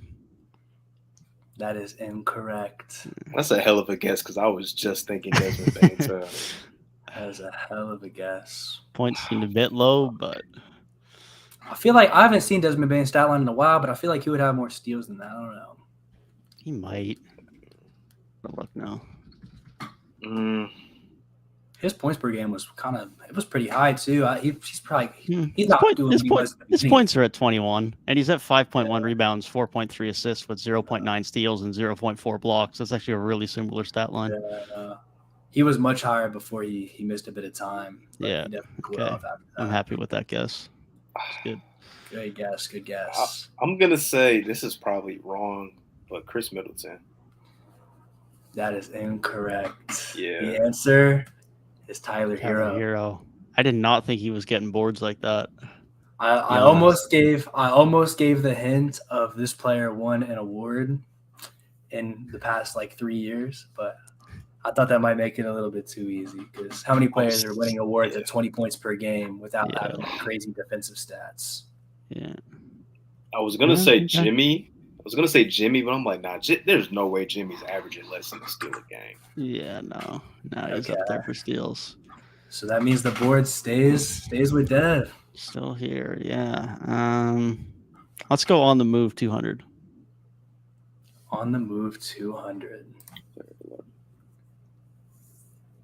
After being traded mid-season. Oh, got it. It's Mikal Bridges. Okay. All right, and here's your bonus opportunity. Can you tell me? I will give it to you for either the number of how many points he jumped or just what is his points per game right now on the Nets? His total points per game or since he's been traded? Like total on the season or just since he's been with the Nets? Since he's been traded. So I think that would stay closer to like how much has his points per game jumped? I think he was averaging around like 17. I'm going to say it jumped up 9 points per game. I'm going to have to give that to you. Just off rounding 17 to about 26. 9 points per game. So okay. I'll take it. I think that puts you at 300. In the lead. All right. On the move is nice. But I need my redemption on the numbers game, so let's go numbers game 100. 100. Buzz. Got it. Oh, he got it. That's Devin. That's Devin's buzz. That would be Nikola Jokic. That's so easy. It is. That's why it's at 100. It is so easy. The only thing that could throw you off is that it's technically he's not averaging a triple-double. Maybe he's back up to it since he's probably played like a game or two since I made this, but when I made this, he was not at a triple-double at that very moment. That's fair. The game is back tied up. Let's go numbers game 400. Yeah, you guys love the numbers game, man. Bunch of stat nerds out here. 3.2 and 9.2. Oh, that is such an obscure stat line. That could be so many dudes. That's why it's 400. See, I feel like you guys got that. You guys got that real high basketball IQ, man. So I couldn't take it easy on you. I could not take it easy on you. However, I do think it's not mid as a playmaker. Just less than a steal, less than a block. No, he's averaging more. Can't be him. Yeah, I got somebody on mine too, but I'm like, there's no way he's averaging that low of points, right? I have a really fun hint if you guys decide you want it. Oh, give me a moment. But I might want it. No, he's averaging more. I want to buzz in so bad, but I feel like this player's also averaging more than 13 points. Yeah, unless I don't know. Unless he just dropped off recently, man. It's where everyone I'm thinking of is averaging 15 or is averaging single digits. Yeah, I'll take a hint. I will too. If you want it, yeah. Okay. Your hint is that 3-point weekly, but especially Devin, is not really high. Buzz. On a player like this. Yes, Devin. Yusuf Nurkic. And there we go. That's an insane hint. That just made it so obvious. That is a wild hint. That's a crazy hint. There's like you act like there's only one guy. You could have said it could have been Big Plum, man. It could have been Big Plum. Nah, Big Plum averaging 13. No shot. Especially since the deadline. Listen, maybe you guys could have. It made it obvious for both of you. So at that point, I still feel like it kept it fair. I guess. Numbers game 500. Getting them out of the way. Oh God. There is no way in A hell. million backup bigs this could be. There is no way in hell y'all are getting this pick. Don't underestimate 8-7 it. 2 assists. Ooh. 0.2. But it doesn't get blocks at all. But it's a good rebounder. Oh, man. I do feel like the stats here can tell you a lot about the player archetype. It's going to be a lot of dudes. What's his 3-point percentage? You know what?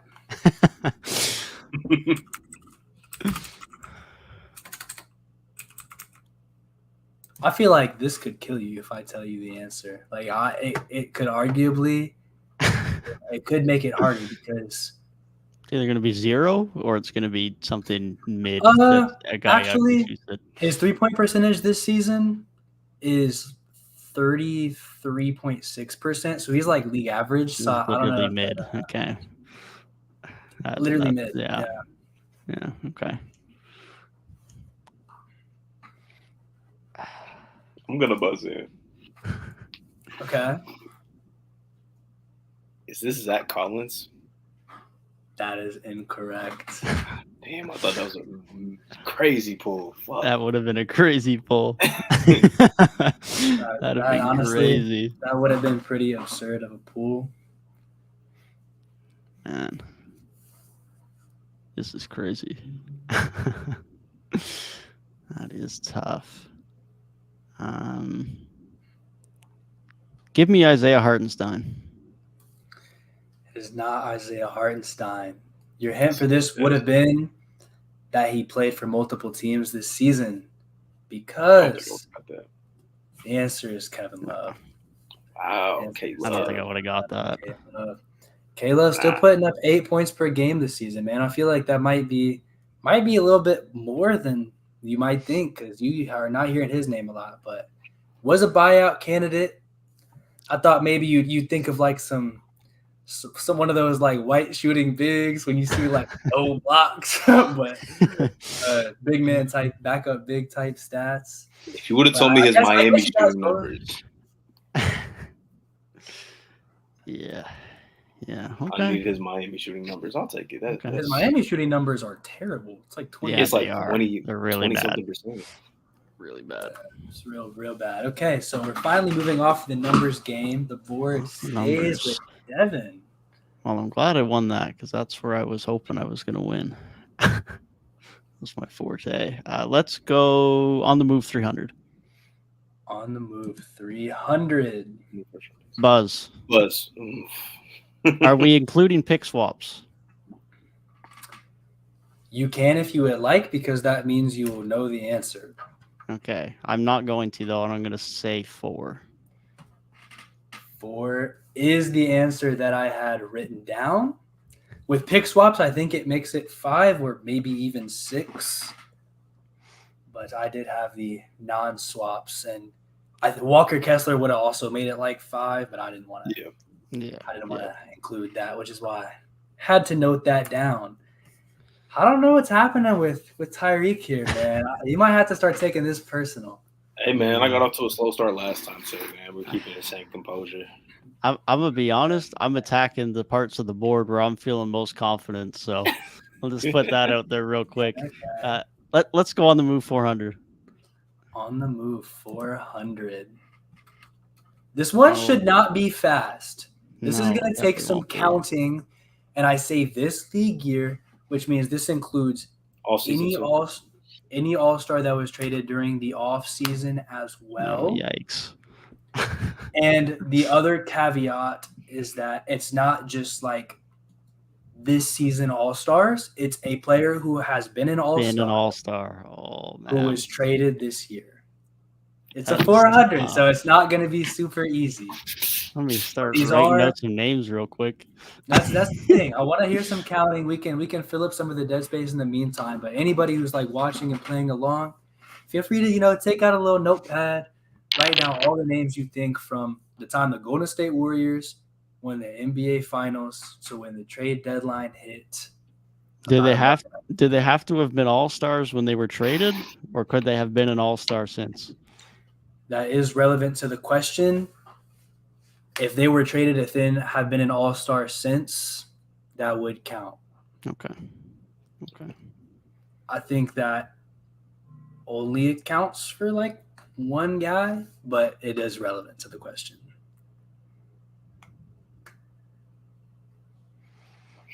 And if you give me a number and I say it's wrong and you think that it's like definitely right, feel free to banter and give me the names why you think your answer is correct, but also be aware that you could give the answer to the second person for free. Yes, this is true. So at your own risk, this is about playing the game. Do you want to give it away like that? Got to be real careful.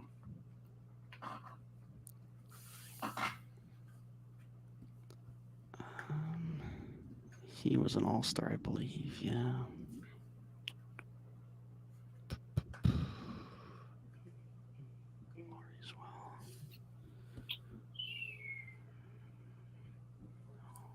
Starting to fill in the blanks now. I'm starting to.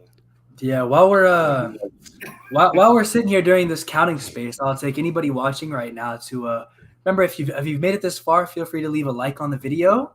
Feel free to subscribe. As of the time of recording, we are at 68 subscribers. So the next subscriber we get will be absolutely huge for the channel, and we may not never need any subscribers again. So if you'd like to be next, please feel free to take that time. Leave a comment down below if you get to the end of this and tell us what score you would have gotten on this year's Jeopardy. How in tune are you with this season of basketball from a lot of different points of view? There's going to be some obscure guy who hasn't been an all-star in so long that I'm going to forget about. That's a part of the fear tactics, isn't it, man? This is tough. I'm going to think I have it, and then I'm going to be missing someone. I'm going to be pissed. I really do not think it's as complicated as you're making it. I'm a buzz in, man. I can't think of anybody. What's your number, Tyrik? The number I came up with is 10. Give me those 10 names. I have to name them? Well, I do not have 10 as my answer written down. You can tell me your 10. You can tell me your 10 names, and then maybe we can look at it after the question, maybe. But I do not have 10. Neither do I. Not yet, at least. Although I'm not submitting an answer. Okay. So Donovan Mitchell. Okay. Rudy Gobert. Okay. D'Angelo Russell. Yep. Russell Westbrook was traded. Right. Kevin Durant, Kyrie Irving. Okay. Damn, I should have wrote names down. DeJounte Murray. Okay. That's 7. I should have wrote fucking names down.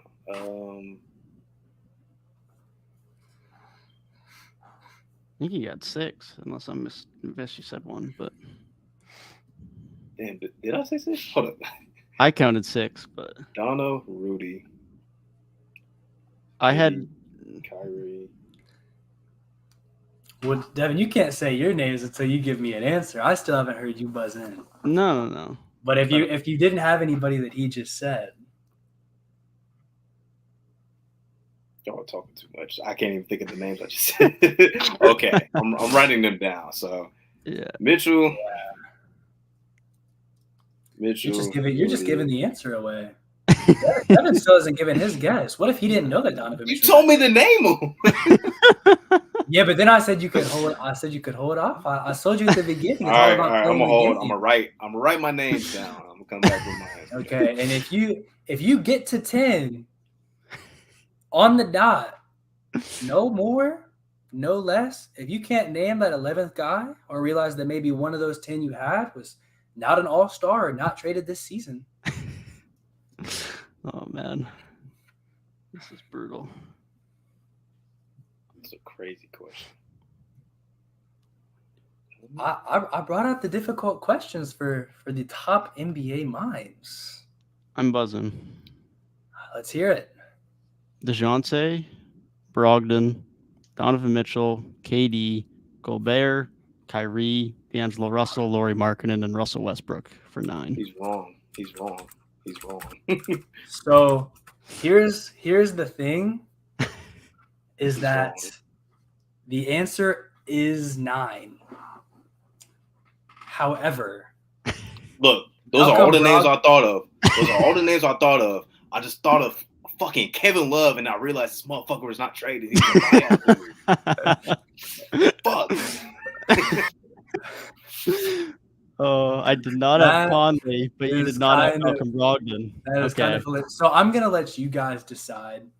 Do you think because Devin got the number, do we think he should get full credit? Do we think he should get half credit or no credit?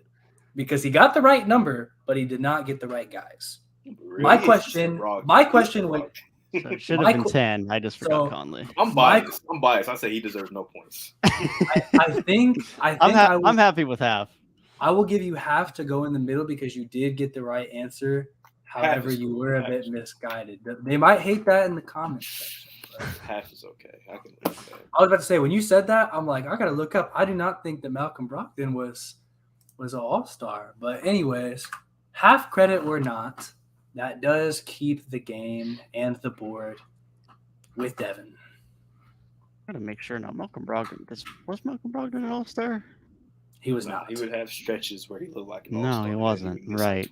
Because Indiana was really never that great when he was there, and it would be like Sabonis making it as a backup. Right. Yeah. Okay. That makes sense. Okay. Let's go on the move 500. I feel like this one is a doozy. How many players currently on the Utah Jazz? Ooh, that's a good question. That is a really good question. Damn. It's a tough question, but it's a good question. The tough questions for the top NBA minds, man. I was not messing around. There was some questions I made while I was making this that I then later deleted. That was like, I don't know about that one. I'm buzzing in. What's your answer? There's only 2, right? That is incorrect. This must be somebody that doesn't even play anymore. Probably in the G League. Don't give away all the answers now, man. Don't give away all the answers. I mean, I was thinking at least 2, but I haven't thought of the other one yet, so now I'm gonna keep thinking. We should have to name them. Well, we gave half credit for Devin not naming the right ones last time, so it could be similar this time to where it's like, you guys could choose to play every question because there are more questions like that. I think. Jesus. The other question I've done, but I think the other questions might actually say name every player who's done this. Yeah. Okay. Who else is on this team? Oh man. Oh, he would be there. Yeah. There's at least 3. Yeah, Gabe's a sick guy. I am with it though. I am with it. I heard about Reek Knows Hoops and Run the Jeopardy were coming on the show, man. So I could not disappoint because I feel like Devin gave us a really challenging Jeopardy where while I answered a lot of questions, Tyrik had the crazy pools and there was a really good story there. Then my redemption arc of if somebody stopped me on the street, he was traded, and asked me what school B-ball Paul went to, it's in his name.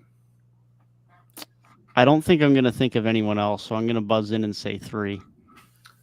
All right. Who do you got? I will tell you the answer is 3. That is correct. But okay. I have Jordan Clarkson. Gotcha. I have Azubuike. And I have Rudy Gay. Bam.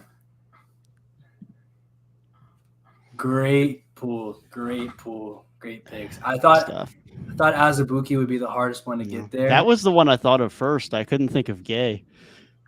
I had Azubuike. I would think Clarkson would be the first one to think of, but yeah. Well, I had Clarkson first, but then I had Azubuike because he's been playing as of late. Okay, so things are not looking great here. I think we might have to start the comeback kind of soon. I know Devin said he's controlled the board like the whole game, and he said he was attacking the areas that he felt the most confident in. But I am going to need to see a little bit out of Tyrik, currently having his score over quintupled. by Run the Jeopardy himself. The 1 seed in the Super Mario Hoops trivia, but This feels like okay. payback, Gabe. Like you're just piling it on, bro. Like, what's up? Because, bro, listen, every time I go to the gym with this man Tyrik, he be coming at me so crazy for no reason, Pause. man. Every time, bro, we hopped on the beer pong table. He said, "Nah, Gabe not making it. He not making nothing. He just can't make it." This dude right here takes every chance to attack me any minute he gets because he's like, "Take it personal, man. Take it out on the weights." And then, hey, man, listen, you gonna get it right back too, because without me doing this to you, how you gonna get 2 plates up for reps? That's what I thought, Tyrik. Let's see the comeback. Well, at least it's not you up 17 to 300. It's Devin. It's not you. You're just a narrator. Yeah, that'd be worse. Be a lot Bias narrator. Definitely. This is rigged. Okay, let's get on the move done with. Let's go on the move 100. You guys like taking up categories, man. Buzz. That's Tyrik. This is Tyrik. It's Kevin Durant. Couldn't get the freaking word buzz out of my mouth. It is indeed Kevin Wayne Durant. So, Tyrik, you have control of the board. 2 sections are completely cleared out. You guys don't seem to want to really jump around very much. Hey, I'm happy staying where I'm getting points, man. What can I say? Kodak moments intrigues me, so let's go there for 300. 300. Buzz. Tyrik. It's the MVP, Embiid. One of the craziest stat lines that you could possibly put up. I do feel like I think pretty iconic stat line, but I did put it as a 300 because I feel like it's gone a bit under the radar with some of the other crazy stat lines that have went up this season. So long ago. An absolutely great game. A great game. Very good game. Let's go Kodak for 5. This, to me, is my favorite question on the entire quiz. I love it. Ooh. It's my favorite question on this entire thing. If one of you guys gets this, I will be blown away. Yeah, it's only one player that has multiple. What player? There's one player. We're talking about buzzer beaters. No time left. Multiple game-winning buzzer beaters. Multiple Tissot buzzer beaters this year. Oh, man. That's brutal. That is brutal. It's when I saw this, because I was just going through different things, because Kodak moments, you think of game winners, and so I was just going down the rabbit hole looking for some great questions to make like 500s that are like, it's a good question. It's not just like something ridiculous, but it's a challenge. Can I buzz in? Wait. Yeah. You can if you like. I mean, you have the ability to. Wait.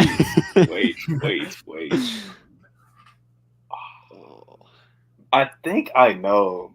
I'm going to buzz in. This is probably so wrong. Daniel Gafford. Probably so wrong, but Daniel Gafford. Daniel Gafford is incorrect. Okay. I knew he had one, so I had to hope. He does have one. That is true. So I watched that one the other week on a tap on Beal making a stupid play to end the game, and Gafford bailed him out. Saw that one on the list when I was looking at this year's budget. Since we're making crazy guesses, man. No asking for a hint, man. I'm surprised. I don't want to give Devin another chance to buzz back in, so I'm going to say it is AJ Griffin. He got it. Yeah, it's a good pull. It's been a minute. That's a crazy pull. Dude, I didn't think anybody was getting that. I'm like, that's the most random person to have multiple buzzer beaters. What got it for you? How did you kind of come around to that? I remember his one off of that weird alley-oop that he caught. I remember he had another. Yeah, and I remember he had another clutch shot. I think it was against the Bulls. I just wasn't sure if it was a buzzer beater or not. Yes, he's the only player this year with multiple game-winning buzzer beaters. It's AJ Griffin, and I literally think both were in the paint. Yes. Yeah. And he's a shooter, which is crazy. Yeah, there were some guys who got like multiple career ones this year. So like I think like Trae Young has one this year, but all of his other ones were in previous seasons. Sure, yeah. Yeah. I almost said Shea, but I'm like, nah, it can't be that easy. I remember Shea hit one. I think his other one was Yeah. a game winner, or it might have been last year. You know, when I found out that AJ Griffin was the only player in the NBA that had multiple game winners, I'm like, that's my favorite question on. Yeah, that's why I guess Gafford was like, this is a 500-pointer. I know this is about to be an obscure player. Random. That brings the board with Tyrik mounting a bit of a comeback here. Just got 800 straight off. Good pull, Reek. Good pull. Let's go Kodak for 400, man. I'm liking this section. It's a fun section. I like it too. This is another one of those counters, but this one is actually name them all. Time limit. Yeah. Time limit. I'm gonna start a timer. Yeah, if you can give us time, that'd be ideal. Because otherwise, I'm insta buzzing. if you're gonna insta buzz, I will I'll hold give you up. 30 I'll seconds. hold up. Okay.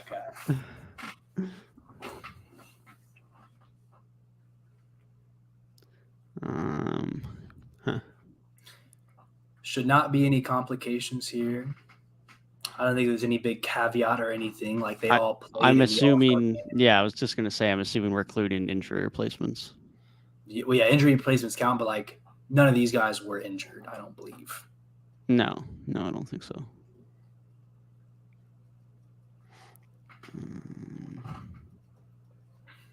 No.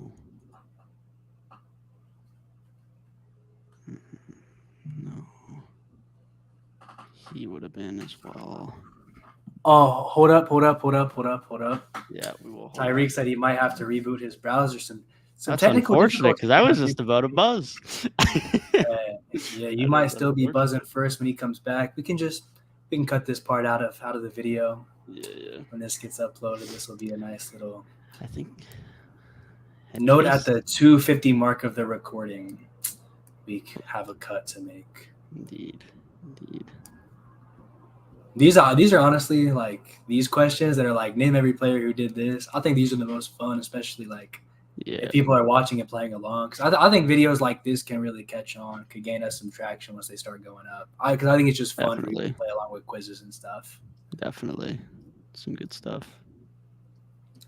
We can just have our internal 3-point weekly lore where we see who has what record against who and like who has what overall record. Yeah. And then maybe if we cultivate a bit more of a fan base, they can start tracking, man. They can start seeing. For sure. We'll have the Run the NBA section. Have to come up with a name for your fan base. I'm about to have to get the spreadsheet going. We got the hoop knowers for Reek Knows Hoops.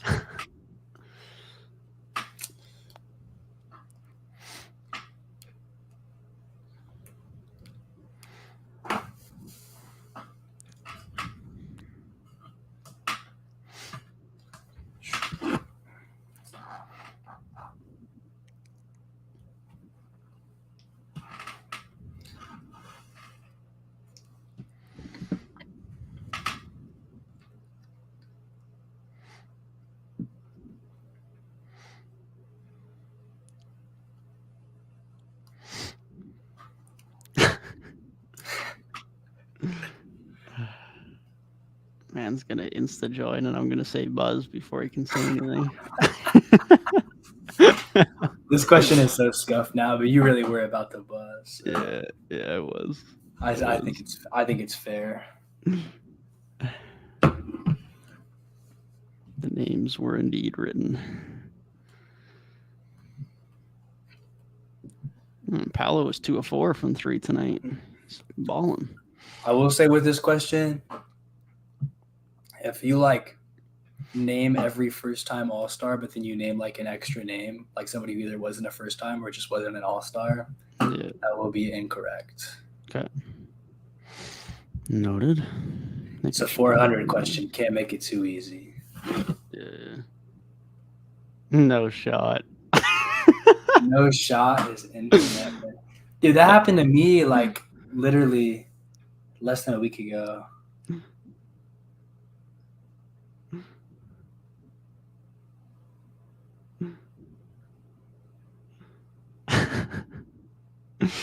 Good evening, Tyrik. It's been a minute. It's been a minute since we've had technical difficulties weekly. It has been a minute. We've had a few computer failures, but we haven't had an internet failure in a minute. I should respond to Super Mario Hoops while I'm at it here. I got other trivia matters to attend to this week. Maybe if I started uploading some content, I would get invited to the Super Mario Hoops Invitational. Indeed. That sounds like so much fun. Get on the content, get on for an episode, then get in the tournament at the end of the year. It's good stuff. It's a tournament? Yeah. I think how he does it, from my understanding, is everyone he has on his channel throughout the year, and he does his 20 questions game with, he then, like, however many points he has, he seeds 1 through 16, and then you play off against them. So, like, the guy I'm playing off against, he recorded the episode with them today. So then I get to know the score that they got, and I have to beat that in the 20 questions game when we record this weekend. And then I'll just advance from the bracket from there if I beat them. Which is funny because I record with the guy I play against tomorrow. So it's a good timing. Shout out to the small content creators community, man. For real. Which reminds me, I'll mention it to Tyrik if he gets back in here. If we get a Raptors Bulls matchup in the play-in, which is looking very likely, I might reach out to Super Mario because he is a Bulls fan. We'll see if we can get him on here for a segment. That would be pretty sick. That'd be pretty, because I'm definitely giving him a pitch. Yeah. I'm gonna have to give him a pitch, and I'm gonna have to say, listen, Super Mario, I beat your 1 seed in a trivia game. Was it about college? And is he from not the country with the colleges? Maybe. But I don't know, man. Too funny. I may have to. I feel like when Kenny first started making his Kenny for Real videos, he really just called him like rambling about basketball for X amount of time. Yeah. At this point, that would just be like, that's me, because I think my strongest suit at this point on this podcast is when I go on those stupid tangents. Yeah. That's my banger content, man. For sure. Yeah, I'm trying to map out getting back on the main channel again too, because it's been way too long, way too inconsistently. But yeah. The off season's rolling around. It's my time. You dropped a video not too long ago, right? As when Kyrie got traded, and then KD got traded a day later, and the video was about KD being with Brooklyn. I think you dropped one since then. Why did I think you dropped one after that? No, I haven't dropped one since. Man, maybe you posted something and it was like a. I don't even think I've posted a short since then. I've done some community posts, but that's about it. Your last short is Spurs 9-game losing streak. Yeah, I've been trying to do a community post on the pod in my main every day when I remember, but that's been about it. Maybe that's what it is. Maybe I'm just seeing your community post and I thought you actually posted. Yeah, that might be it. It's so funny that we got honestly, your community posts do pretty well. 58 votes on Nuggets Kings, 42 votes on MVP, 71 votes finals. Yeah, you got solid numbers. It's definitely not bad. I just need to remember that those are still pretty good numbers when I remember the fact that before I had to slow down on posting, I would regularly get like 800 to 1,000 votes on everything. Back in the good days. We'll get to that again. Our 6 Man of the Year one got 29. They caught on a little bit more. Like, honestly, yeah, numbers have gone up a little bit because the first couple ones were like 11, 8, 11, 14, but then 26, 90, 29. So the last 3 have been doing a little bit better. Yeah, definitely. He said, man, it might be toast. Tough. There's no way. Not during the middle of Jeopardy. I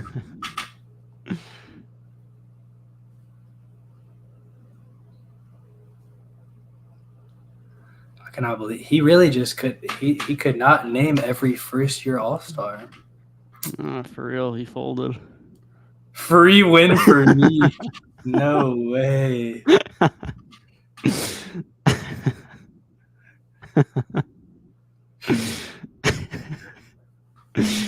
Oh man. I'm not taking that personally. As a man, I don't think I can stand for that. Oh man. That's some sick work, man. You about to make him come defend his whole legacy. I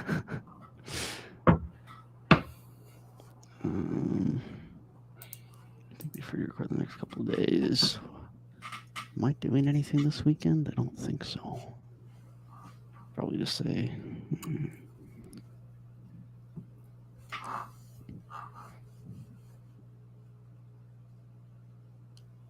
Yeah, I won't say tomorrow because tomorrow I got school stuff and I'm doing that. Bro said blame Spectrum like I don't got the same Wi-Fi provider as him.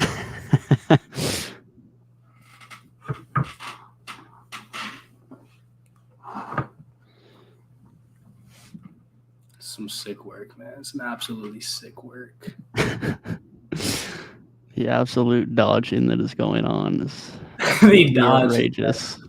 The dodging that is going on right Couldn't now. handle the smoke. Absolutely absurd. Oh.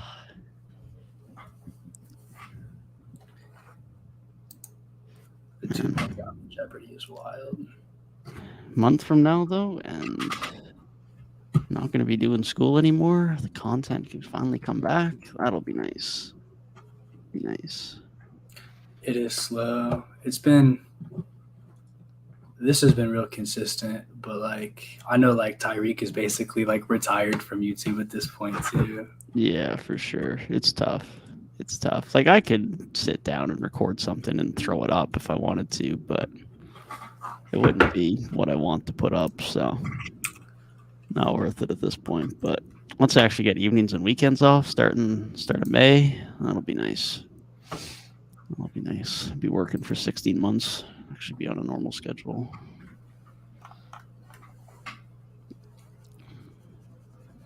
Yeah, my fall semester, I might try to take mostly online classes just because like so many of my college friends are seniors right now, and I'm done in the fall. Buzz.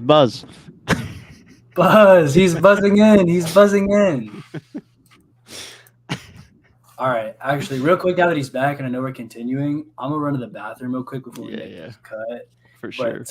Tyrik, right when you were about to leave, Devin was literally like buzzing, so he is gonna get the buzz here. Be right back. Sounds good.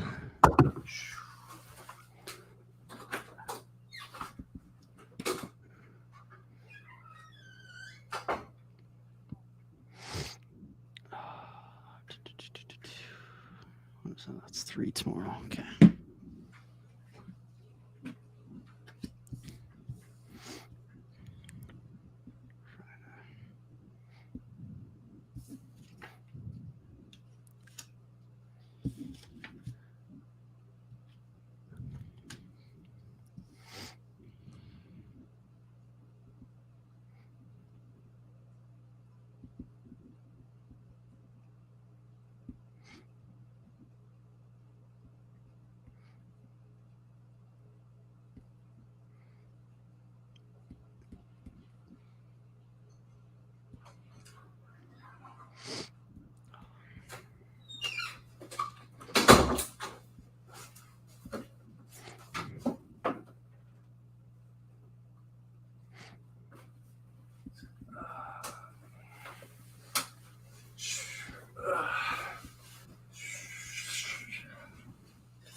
All right, y'all. We are back. We are back. For the rest of the video, I will be your host in a suit jacket, as I feel like it's only right for the host of Jeopardy to be dressed to the nines, man. A suit jacket and a t-shirt. What more could you ever ask for? Seems like the host that we need. Is your audio good, Tyrik? So what? Can you hear me? Yeah. I was making sure. I hadn't heard you since I came back. Yeah. I was muted for some reason. Okay, We're good. so now I think we should be good to go again after a bit of technical difficulties and maybe Tyrik dodging some of the questions, maybe looking up a bit of a cheat sheet. I'm not sure, but I will not speculate because we play by the honor system. You just on speculated. Jeopardy. You know what? On Jeopardy. I even got to defend my opponent here. Come on now. Yeah, this game is so rigged against me. Yeah, all right. You're down 500 and it's a 400 question. If he gets this wrong, you're like in prime position to be right there, Tyrik. This game is so rigged against me, man. Okay, so it's all for the storyline, man. If you come back and win, it's gonna be you're gonna be like CM Punk, man, in 2011. You are fighting everybody. Nah. But as we are back, and Devin did buzz right before Tyrik was booted offline by me personally. I fried his router because I wanted to give Devin more time because the game is rigged. So, Devin, if you could give me every first-time All-Star this season. I believe I could do that. I will give you Lauri Markkanen, Jalen Okay. Brunson, Jaren Jackson Jr., Anthony Edwards, Tyrese Halliburton, Shai Gilgeous-Alexander, and De'Aaron Fox.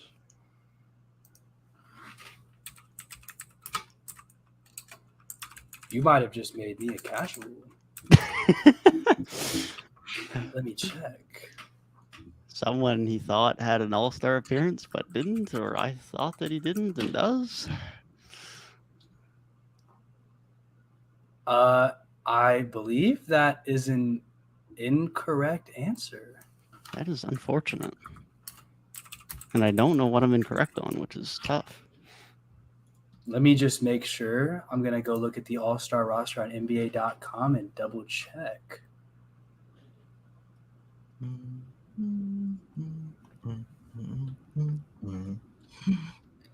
Yes, that is an incorrect answer that you gave me.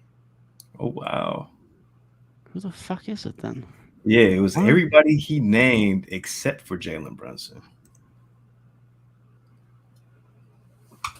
Is that your final answer? Is that the answer you're giving me? Let me double check. All right. Double check real quick. Brunson was not an all-star. Yeah, that's where I was like, did you just make me Which a is- casual? Which is foul because yeah, fair, but that's foul Yeah, it was everybody except for Brunson. because it's Yes. because he could be all NBA, but he wasn't an all-star. It's Pascal Siakam vibes. Wow.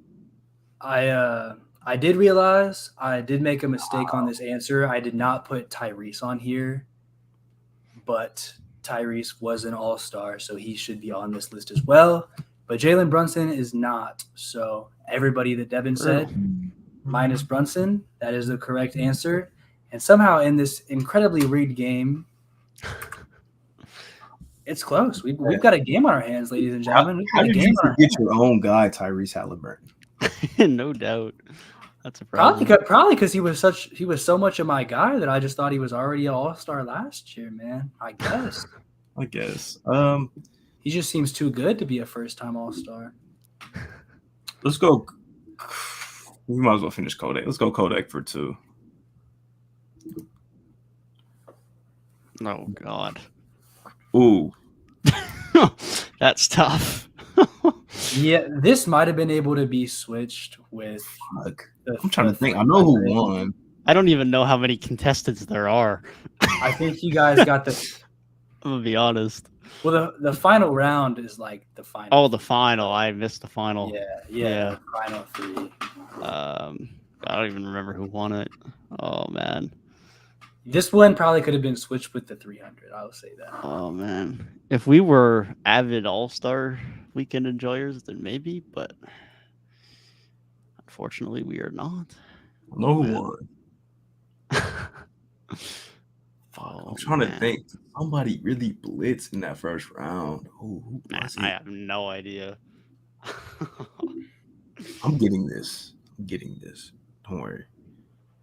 It'll be for the lead too. I don't know, man. Devin, maybe you should buzz in before he does. And Man, I don't even know who was in the contest. I don't know who won the thing. I'd just be giving you names at this point. you could make an educated guess. I could do so. You could make an educated guess on 2, I think. I think the third one is a little kind of like out of left field. Don't get me wrong. There's some guys who like aren't great shooters that have been in the 3-point contest, or like they can shoot. Like you think like they're like Kyle Lowry in the 3-point contest, and it's like not this year, but like in the past, and it's like Kyle Lowry, he could shoot the ball, but like he's not known as a shooter. Yeah.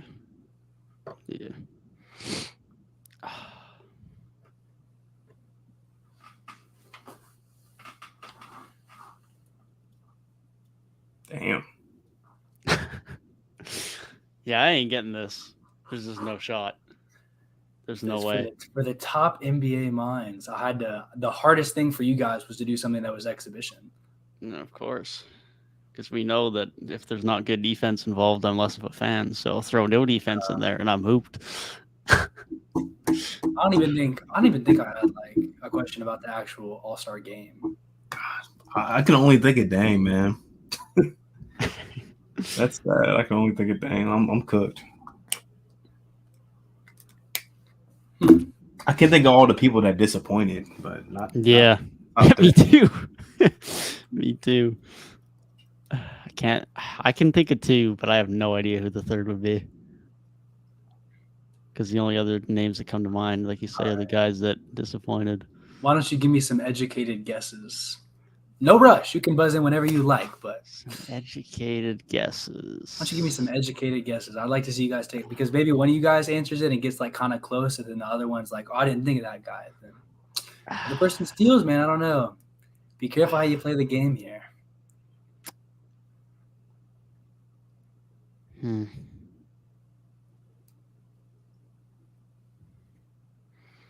going to buzz because I'm not getting any better than this. All right. Let me hear it. Tyrese Halliburton, Damian Lillard, and Donovan Mitchell. That is incorrect. Thank you for reminding me. I'm buzzing. Okay. Okay. Dame won it. Tyrese had a ridiculous first round. There you go. So you guys both had those 2 in. Now this last one is just a shot. So yeah, whether you get this right or wrong depends on what you say here, because shot in the dark. It might be marketing, but probably not. But that's the only guy I can think of. That is incorrect. Buddy. It was Buddy Hield, and that's the thing is he's probably, I mean, as far as like a catch and shoot guy, Buddy Hield is probably the most known for specifically that. He's a guy, but had no idea he was there. Yeah.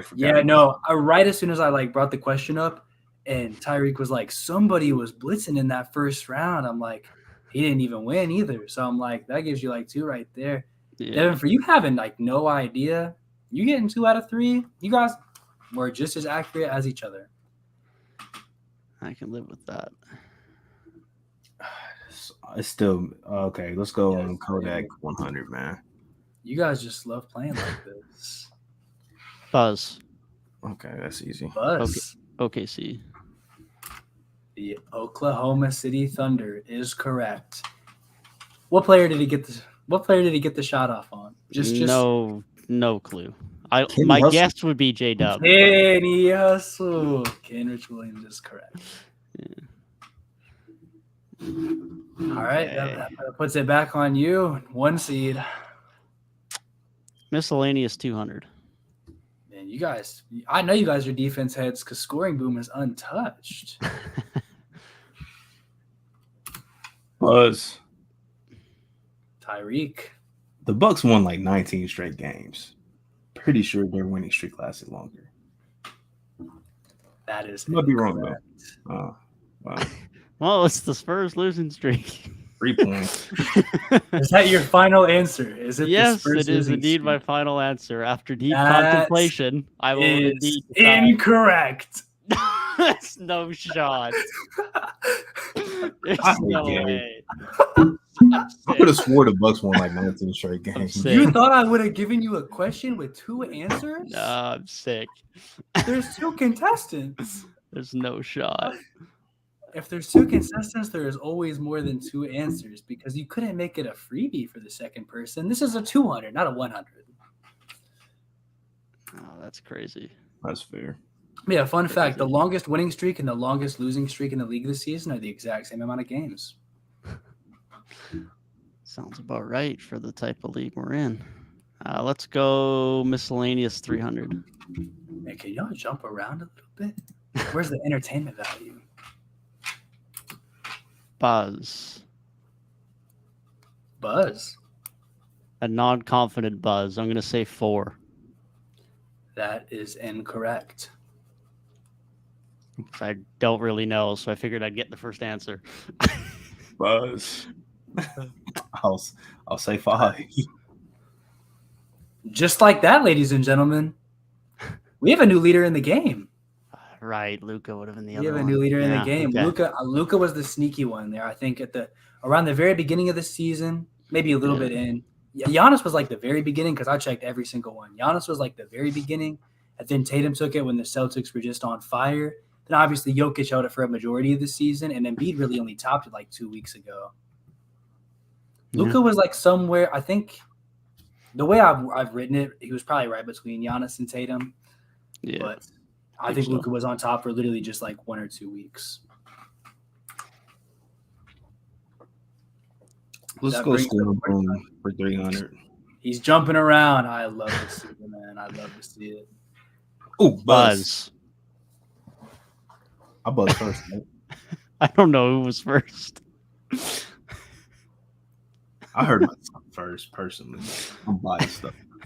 I honestly have no idea. So I think I will give the buzz to Tyrik because I do not want to have these rigged allegations go against me any harder. I mean, if you heard Devin first, I mean, by all means. I heard it was like I have no idea. Yeah, I don't either. Okay. So we have Joel Embiid. Okay. Writing them down just so we can make sure. Are games played a factor? I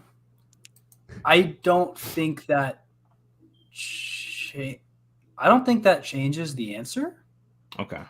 No, I don't think it does either. I don't think. I think anybody averaging that much has played enough to this point Yeah. because I believe so. yeah, everybody.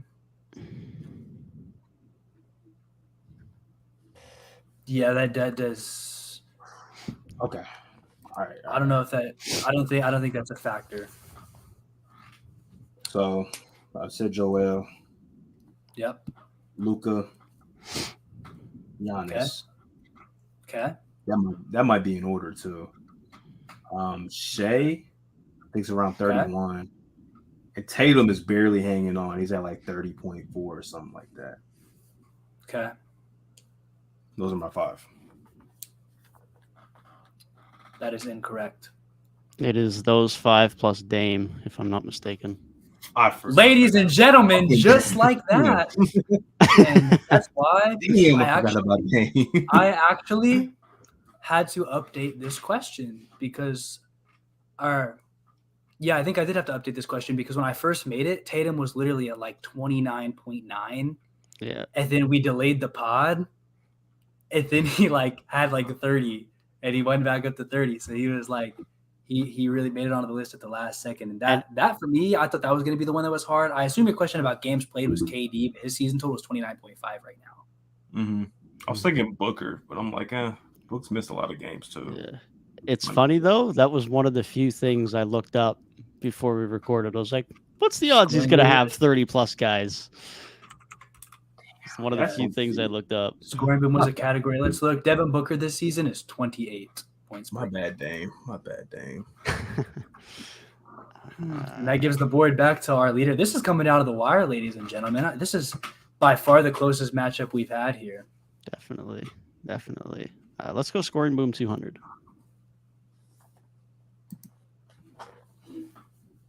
Buzz. That was Devin first. That Yeah. would be the Sacramento Kings and the LA Clippers. Got it. Fun fact, my buddy was in the area at the time, and I told him to go to this game because he asked me which game to go to, this or a Lakers game. I told him to go to that game, and he did not, and boy, did he miss out. Wow. Sad. I know the environment at a Lakers game is special, but that was, well, I'm surprised you're saying he missed out because you personally are not a big fan of that style of basketball. But I mean, that's true, but we also know I'm a big Kings fan, so like the beam, like the meme indeed. second best video in 3-Point Weekly history, man. It's funny because we really went from slandering the Kings quite often, but I can't really call it slander because it was pretty true statements that we were making back then. But now the fact that we've had one of our most fruitful successes off of just having a symbiotic relationship with the Kings and their fan base, it's quite ironic to say the least. It is nice to see for sure. Another thing that, again, we can just point to future hope for Wizards fans. Maybe in 5 years, but there's hope. Maybe even Trailblazers fans, man. We'll see. Maybe, man. Maybe. Let's go scoring boom 100. Scoring boom 100. Buzz. That was Devin first. I honestly just buzzed because I figured this was the question. I will go with Donovan Mitchell, and I will go with Damian Lillard. Can I steal? Yep, I'm an idiot. You can't steal because it was Question. incorrect. Yeah, I just didn't read the question. Yikes. Mitchell, Dame, and Booker. Yeah, good answer. That I just was- fully you assumed. have to I get that. assumed the question. That is fully on me. Did you assume who scored the most points in a game this season, or just 70? I assumed 70 pointers this season. Yeah. Yeah. yes. Just Yeah, given that was- given the theme of this season of the Jeopardy, I assumed it made an ass out of me and no one else in this situation, but it's okay. Yeah, since it did bring, because I made the question like that because I think it's something I brought up when the Dame game happened. Was Yeah. I think this is the most active players in the league with a 70-point game we've ever had. Yeah. Let's go miscellaneous for 100. Knocking off the last nothing question. Is it more 20? Buzz. Tyrik. Well, hold up. The answer hasn't changed. It hasn't changed. We talked about this earlier in the episode. It should be the easiest question on the quiz. We did, and I don't remember who it is, which is what annoys me. They're tied, aren't they? No, they're not tied. This is not my losing streak winning streak question. There's no trick here. One of them are in. I just don't know which one. See, because that was a 200, so I was allowed to pull that on you guys. But this is a 100, so I decided not to do that name. So you can say as of March 24th, the answer remains the same.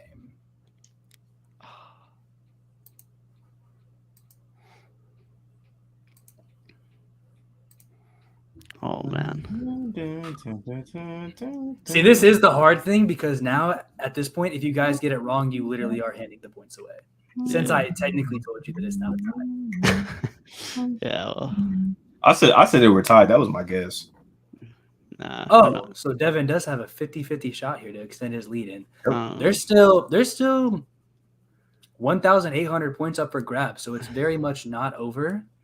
But Devin, if you take this one, it does put you in a little bit better of a position to have a tie rather than Oh man. if things go south. One game or one team has one more loss than the other, and I don't know which one it is. Oh man. Give me the 76ers. Ladies and gentlemen, he's up 400. He's up 400. And see now, here's where the game gets real interesting because you look at this board and you look at what's left and you say both you guys get one of these 500s and Tyrik gets a 400. It might come down to the last question here. This is not scripted. This is our first attempt doing this for anybody watching at home. This is actually a really good game of head-to-head Jeopardy here. These guys have really good NBA knowledge. Shout out to both of my contestants here. The fate of the game and what question we go to next is in your hands, Devin, Mr. One Seed. Give me miscellaneous 500. Miscellaneous 500. Buzz. Devin. Nikola Jokic. That is incorrect. It was the obvious answer, but I had to do it. It was a 500. Yeah. I figured it wasn't, but it was like, man.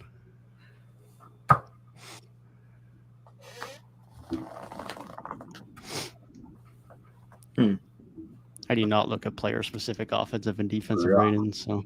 I want my hints personally. You Put me want, back in, coach. I don't care if the thing's dead back. I want my hint.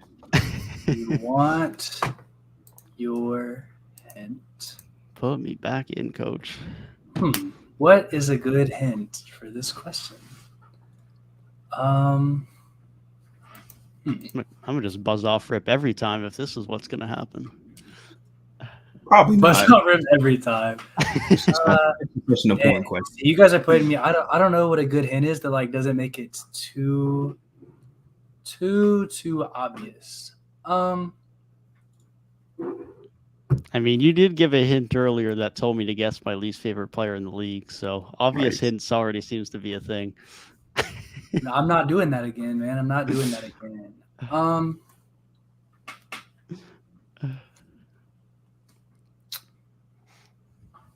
The hint I'm just gonna give you is high value role player. High value role player. It is still a 500, but that gives you like a broad range of players. House rules, ladies and gentlemen. This does mean that Devin, aka Run the Jeopardy, aka One Seed, aka Run the NBA, does get his guess back. Buzz. Devin again. Kevin Herter. That is incorrect. Thank you for guessing that, because that was going to be my guess. That was a good guess. A significant role player on the best offensive team in basketball. So yeah, that was a good guess. If it's the other guy I was thinking of, I'm gonna kick myself. I don't even know what the actual qualifying number is for this, but just looking at the raw stats, like this guy was literally higher than everybody that played more than 100 minutes. I don't know how many minutes you have to play to actually qualify for the best in the league. He would definitely meet that qualification. I don't want to say something like to throw you off, but it was crazy that even among guys that have played like 5 games this year and gotten some solid minutes.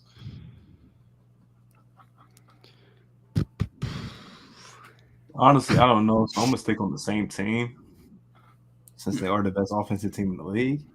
Okay. Say it's a role player. Okay.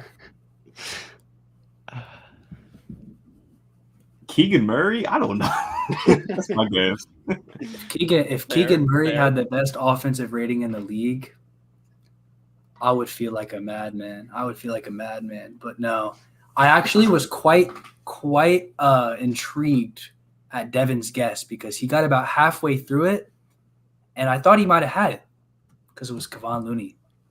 No shot. Bro, when you said high value role player, that was the first guy that came to mind. No shot. That's why I thought it was a good Crazy. hint. He knows his role perfectly, and he fits so well in that team. Wow. Jesus Fair Christ. play to Kevon Looney.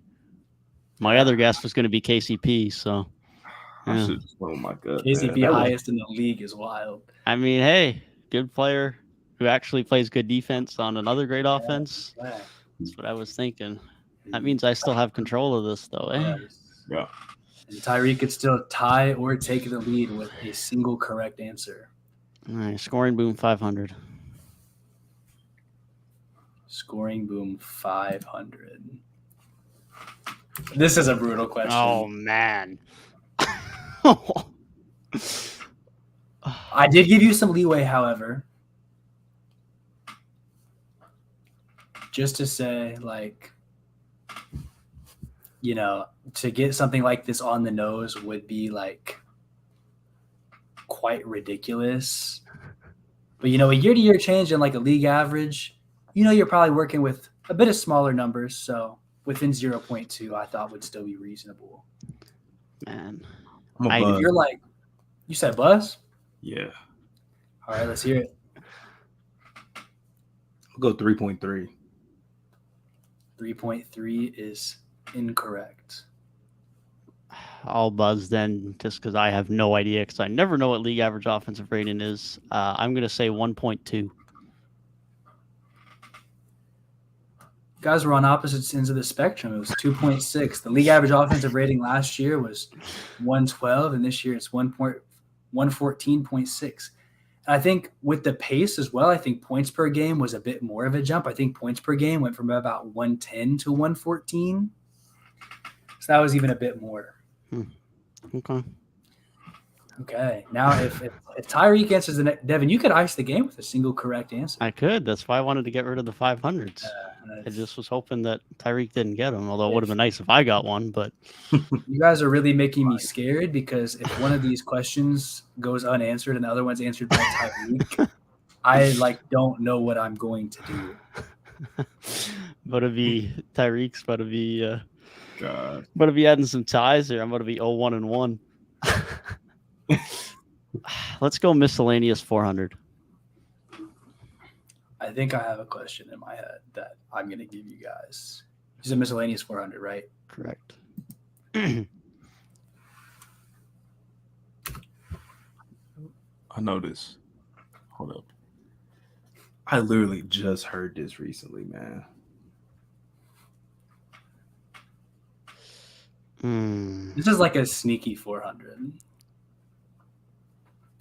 Minimum 3 attempts. Like per game or on the season? Per game. There was most of the players that Per game. qualified. Most of the players that qualified had 3 attempts per game More is than not a that. small amount. honestly, it included a lot of players. That was because when I just went on Basketball Reference and went to qualifying players, I think the lowest number I saw was either 3.3 or 3.6. So what they were using as qualifying players was a bit higher than I would have expected. Still got to be taking some volume though. Like SGA don't even be shooting that. And that's why they say he's just not a shooter this year. That's why they say he just drives towards the basket. Tough. So many guys. Yeah, it really could be.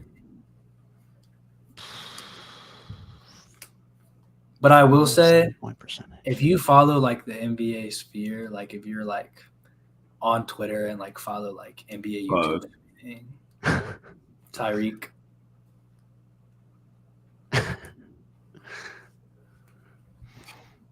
I don't even know if he's taking 3 a game. I'm gonna just say Russell Westbrook. Ladies and gentlemen, Russell Westbrook is incorrect. I figured. Averages 3 attempts a night. But Like I said, oh, if you're man. if you're involved in the NBA sphere and you follow stuff, there's reason to know this. It's not super random. It's worth noting I have muted a lot of said accounts that might post said things. So I might not be in the right sphere. Oh, man. I think you're both in spheres that could know it. The 3 attempts a game is throwing me off because this is a guy who shoots bad but shoots. I feel like that's usually how the worst 3-point shooters in the league are. I don't have his volume written here in the answer key, so I couldn't tell you if that's exactly him or not. I'd have to check the numbers again, but Man.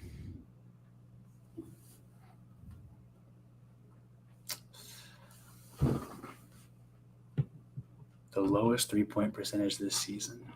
Oh, Who is just ice cold from the line? that is wicked. That is wicked.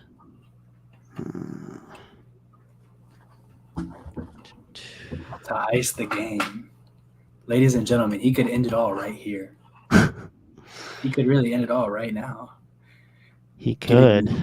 There are Problem is if 450 he ices players. it, he's probably icing it on a guess. that he feels very little confidence in.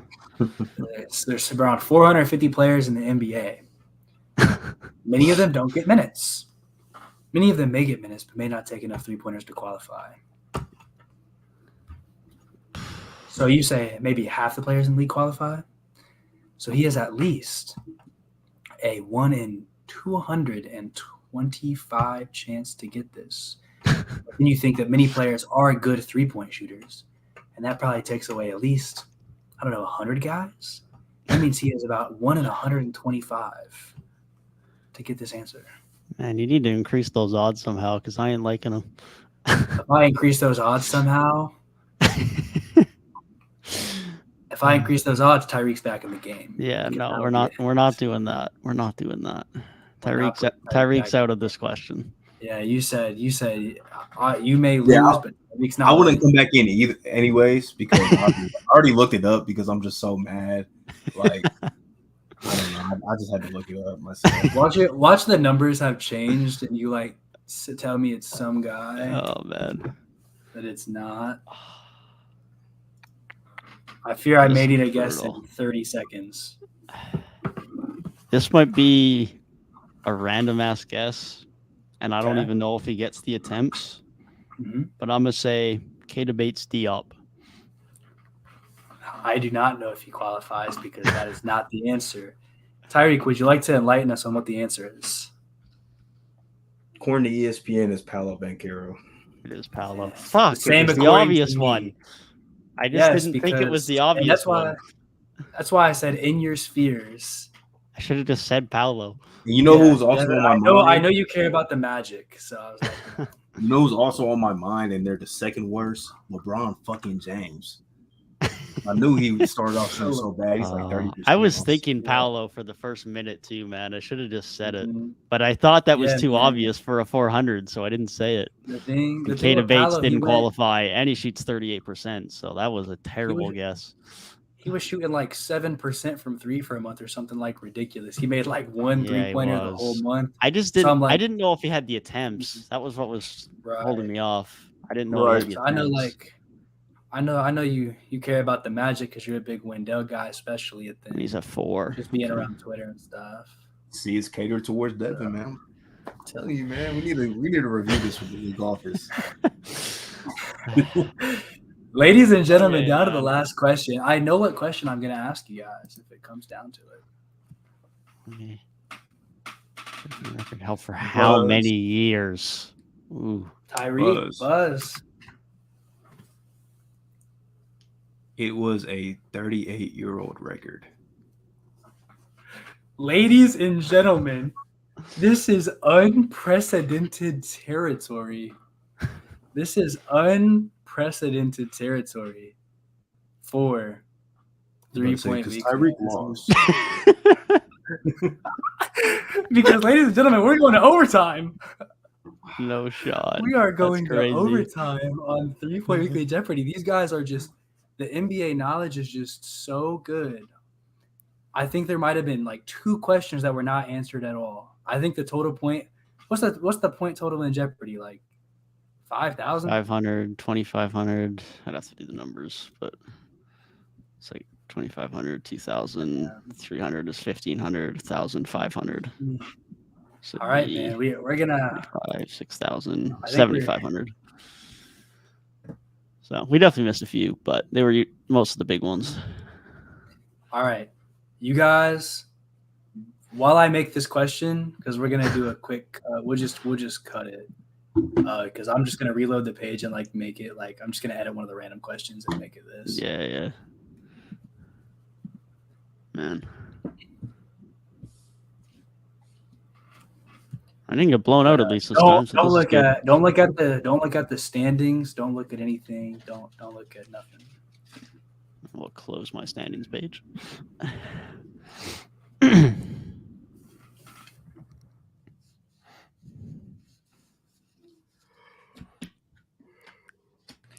I don't know how that was my answer, my password for this. I just guessed that on accident. Okay. Final Jeopardy.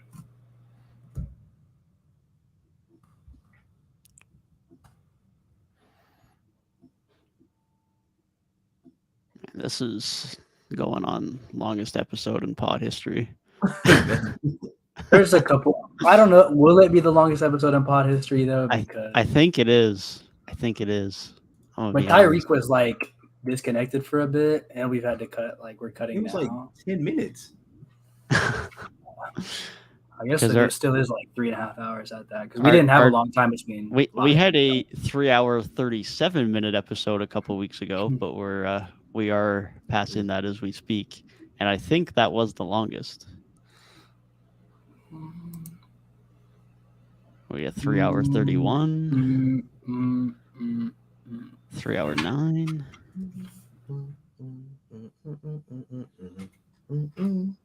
Yeah, that is definitely this is officially the longest for sure. I cannot believe I had Thursday. I cannot believe I had to do this.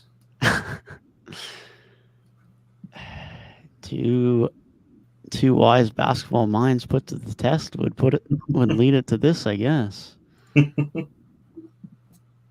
Okay, now I got to go to start. You guys each had 2,400.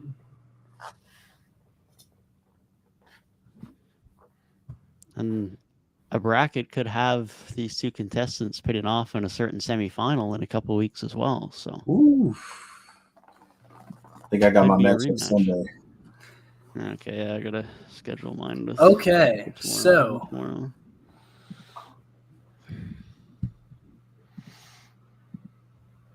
Your final Jeopardy is this.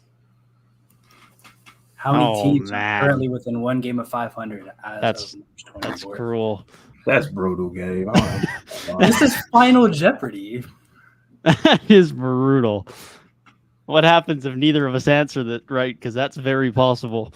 At least I'm not making you guys wager your points. If I was making you wager your points in Final Jeopardy, that'd be a bit insane. We just played it straight quiz style the last 2 episodes. We don't have wagers around here. Oh man, that's brutal. Looking. I don't even know who won and lost tonight. I don't think tonight's results should not skew this. I don't even know who played tonight. Oh man. Yeah, they might not. I don't know if any of the teams. Yeah, there were 4 games today. Yeah, and might be okay. I think only one of those teams. Yeah, one of the teams in the answer played, but they're still on. Like their position, whether they were or were not on the list, did not change. So this number's accurate. Ladies and gentlemen, all the marbles come down to this. Not scripted at all, not rigged, especially not rigged towards Tyrik because he is tied right now. However, Devin's legacy is on the line because Tyrik will be the first 2-0 3-point weekly Jeopardy World Heavyweight Universal Undisputed Champion. Unless Devin finds a way to steal it back and retain the lead that he's held so graciously almost the entire game. Do not let Devin be like the Raptors in 2018 in Game 1 against the Cavs. Oh, man. This is brutal. This is brutal.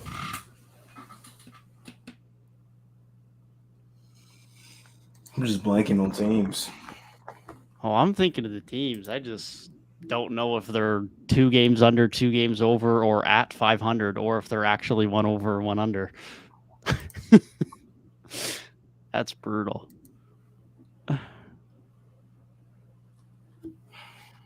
Just to be clear, within 1 game of 500, does that mean on either side or only 1 game away from getting to 500, as in like 1 game under? It's all teams who are either like 1 game over, 1 game under, or exactly at 500. So say or at 500. Okay. If a team, yeah, because if you're at 500, you're within 1 game. So okay. If a team, most teams have played like 36 or 37 games. So if you're 36 and 36 right now, you are on this list. If you're 36 and 37, if you're 37 and 36. Okay. I don't know if that makes me happier or more frustrated, but that's good because I was not thinking of teams at 500. Well, that should theoretically make it easier for those teams that like stay close. Well, maybe.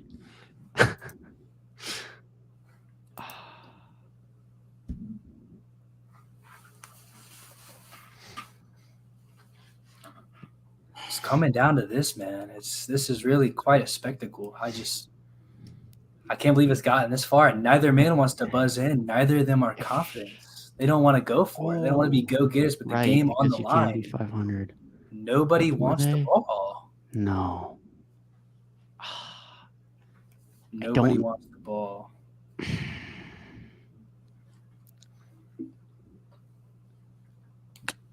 This is brutal. This is really brutal. Oh.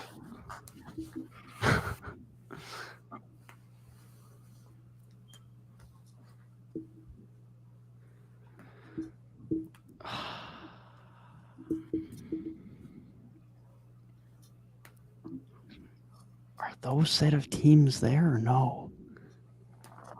That's the question. I don't know.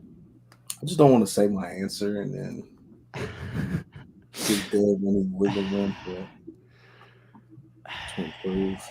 You and me both. Nor am I confident in my answer, but I'm not either. The thing is, if I know my answer's wrong, then I probably know what the answer is, and then I'm just going to be mad, which is the problem. If I was unsure between a bunch of teams, then maybe, but oh man. Gentlemen, I'm waiting on a buzz here. That's what I'm waiting on. I feel like I either have one team too many or one team too little. That is the name of the game here when you're counting teams. Oh man. This number is at least 1 and less than 31. Thanks, bro. Just thought I would let you know. A+ hint. Your other hint can be that play-in race sure is exciting. Man.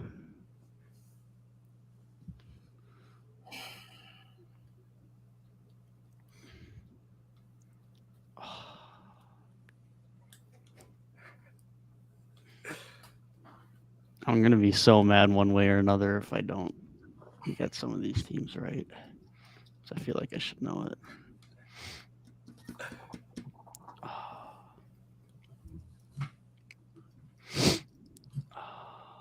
This is a cruel question because I'm looking at the teams and there are like these teams will go at like a 2-game win streak and all of a sudden they're like back on the list. And then like some game goes on a 2-game losing streak and they're like now they're on the list, but then this other team is out. This is cruel, but I fear that I'm going to have to give you guys because you're looking for a number between 1 and 30. I'm gonna have to give you guys 30 more seconds.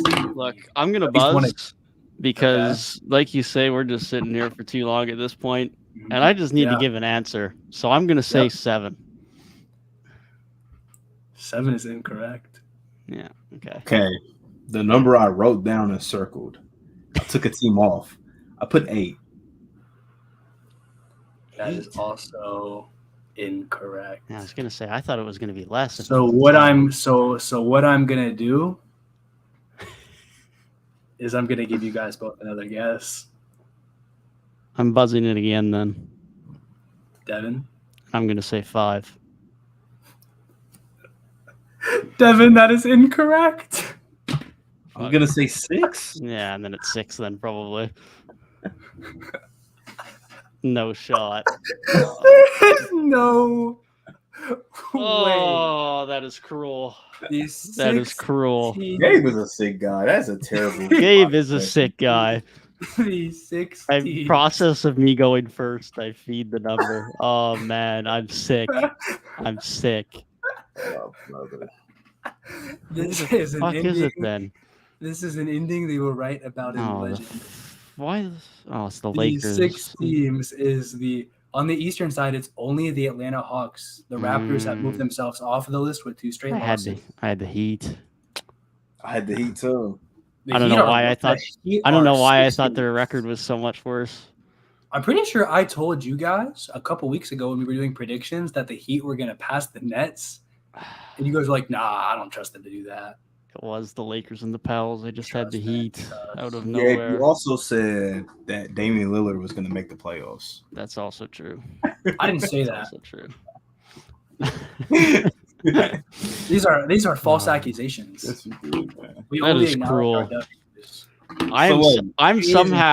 I am somehow hiding a cruel question next week for Gabe. I don't know how I'm making it only for Gabe, but it's happening. That is cruel. We'll count that as a 500 because that was cruel. Oh man! And ladies and gentlemen, the one seed in Super Mario Trivia is 0-2. How will he bounce back? And he's the host next week as well. I think it's time for the Devin Revenge Tour, is something they will speak about in Legend. But I do hope, if you guys have been watching this video and have gotten to the end with us, I really hope you enjoyed playing along. If you did, otherwise, I hope you enjoyed not just seeing some fun trivia, but enjoyed seeing all this banter that we do here between the three of us. Because at the end of the day, it is all just fun, as much hell as I may give Tyrik during these quizzes. So please, if you haven't already, like, subscribe, comment, all those things down below. With that, we will see you guys next time. Peace. Sorry, I felt I should at least give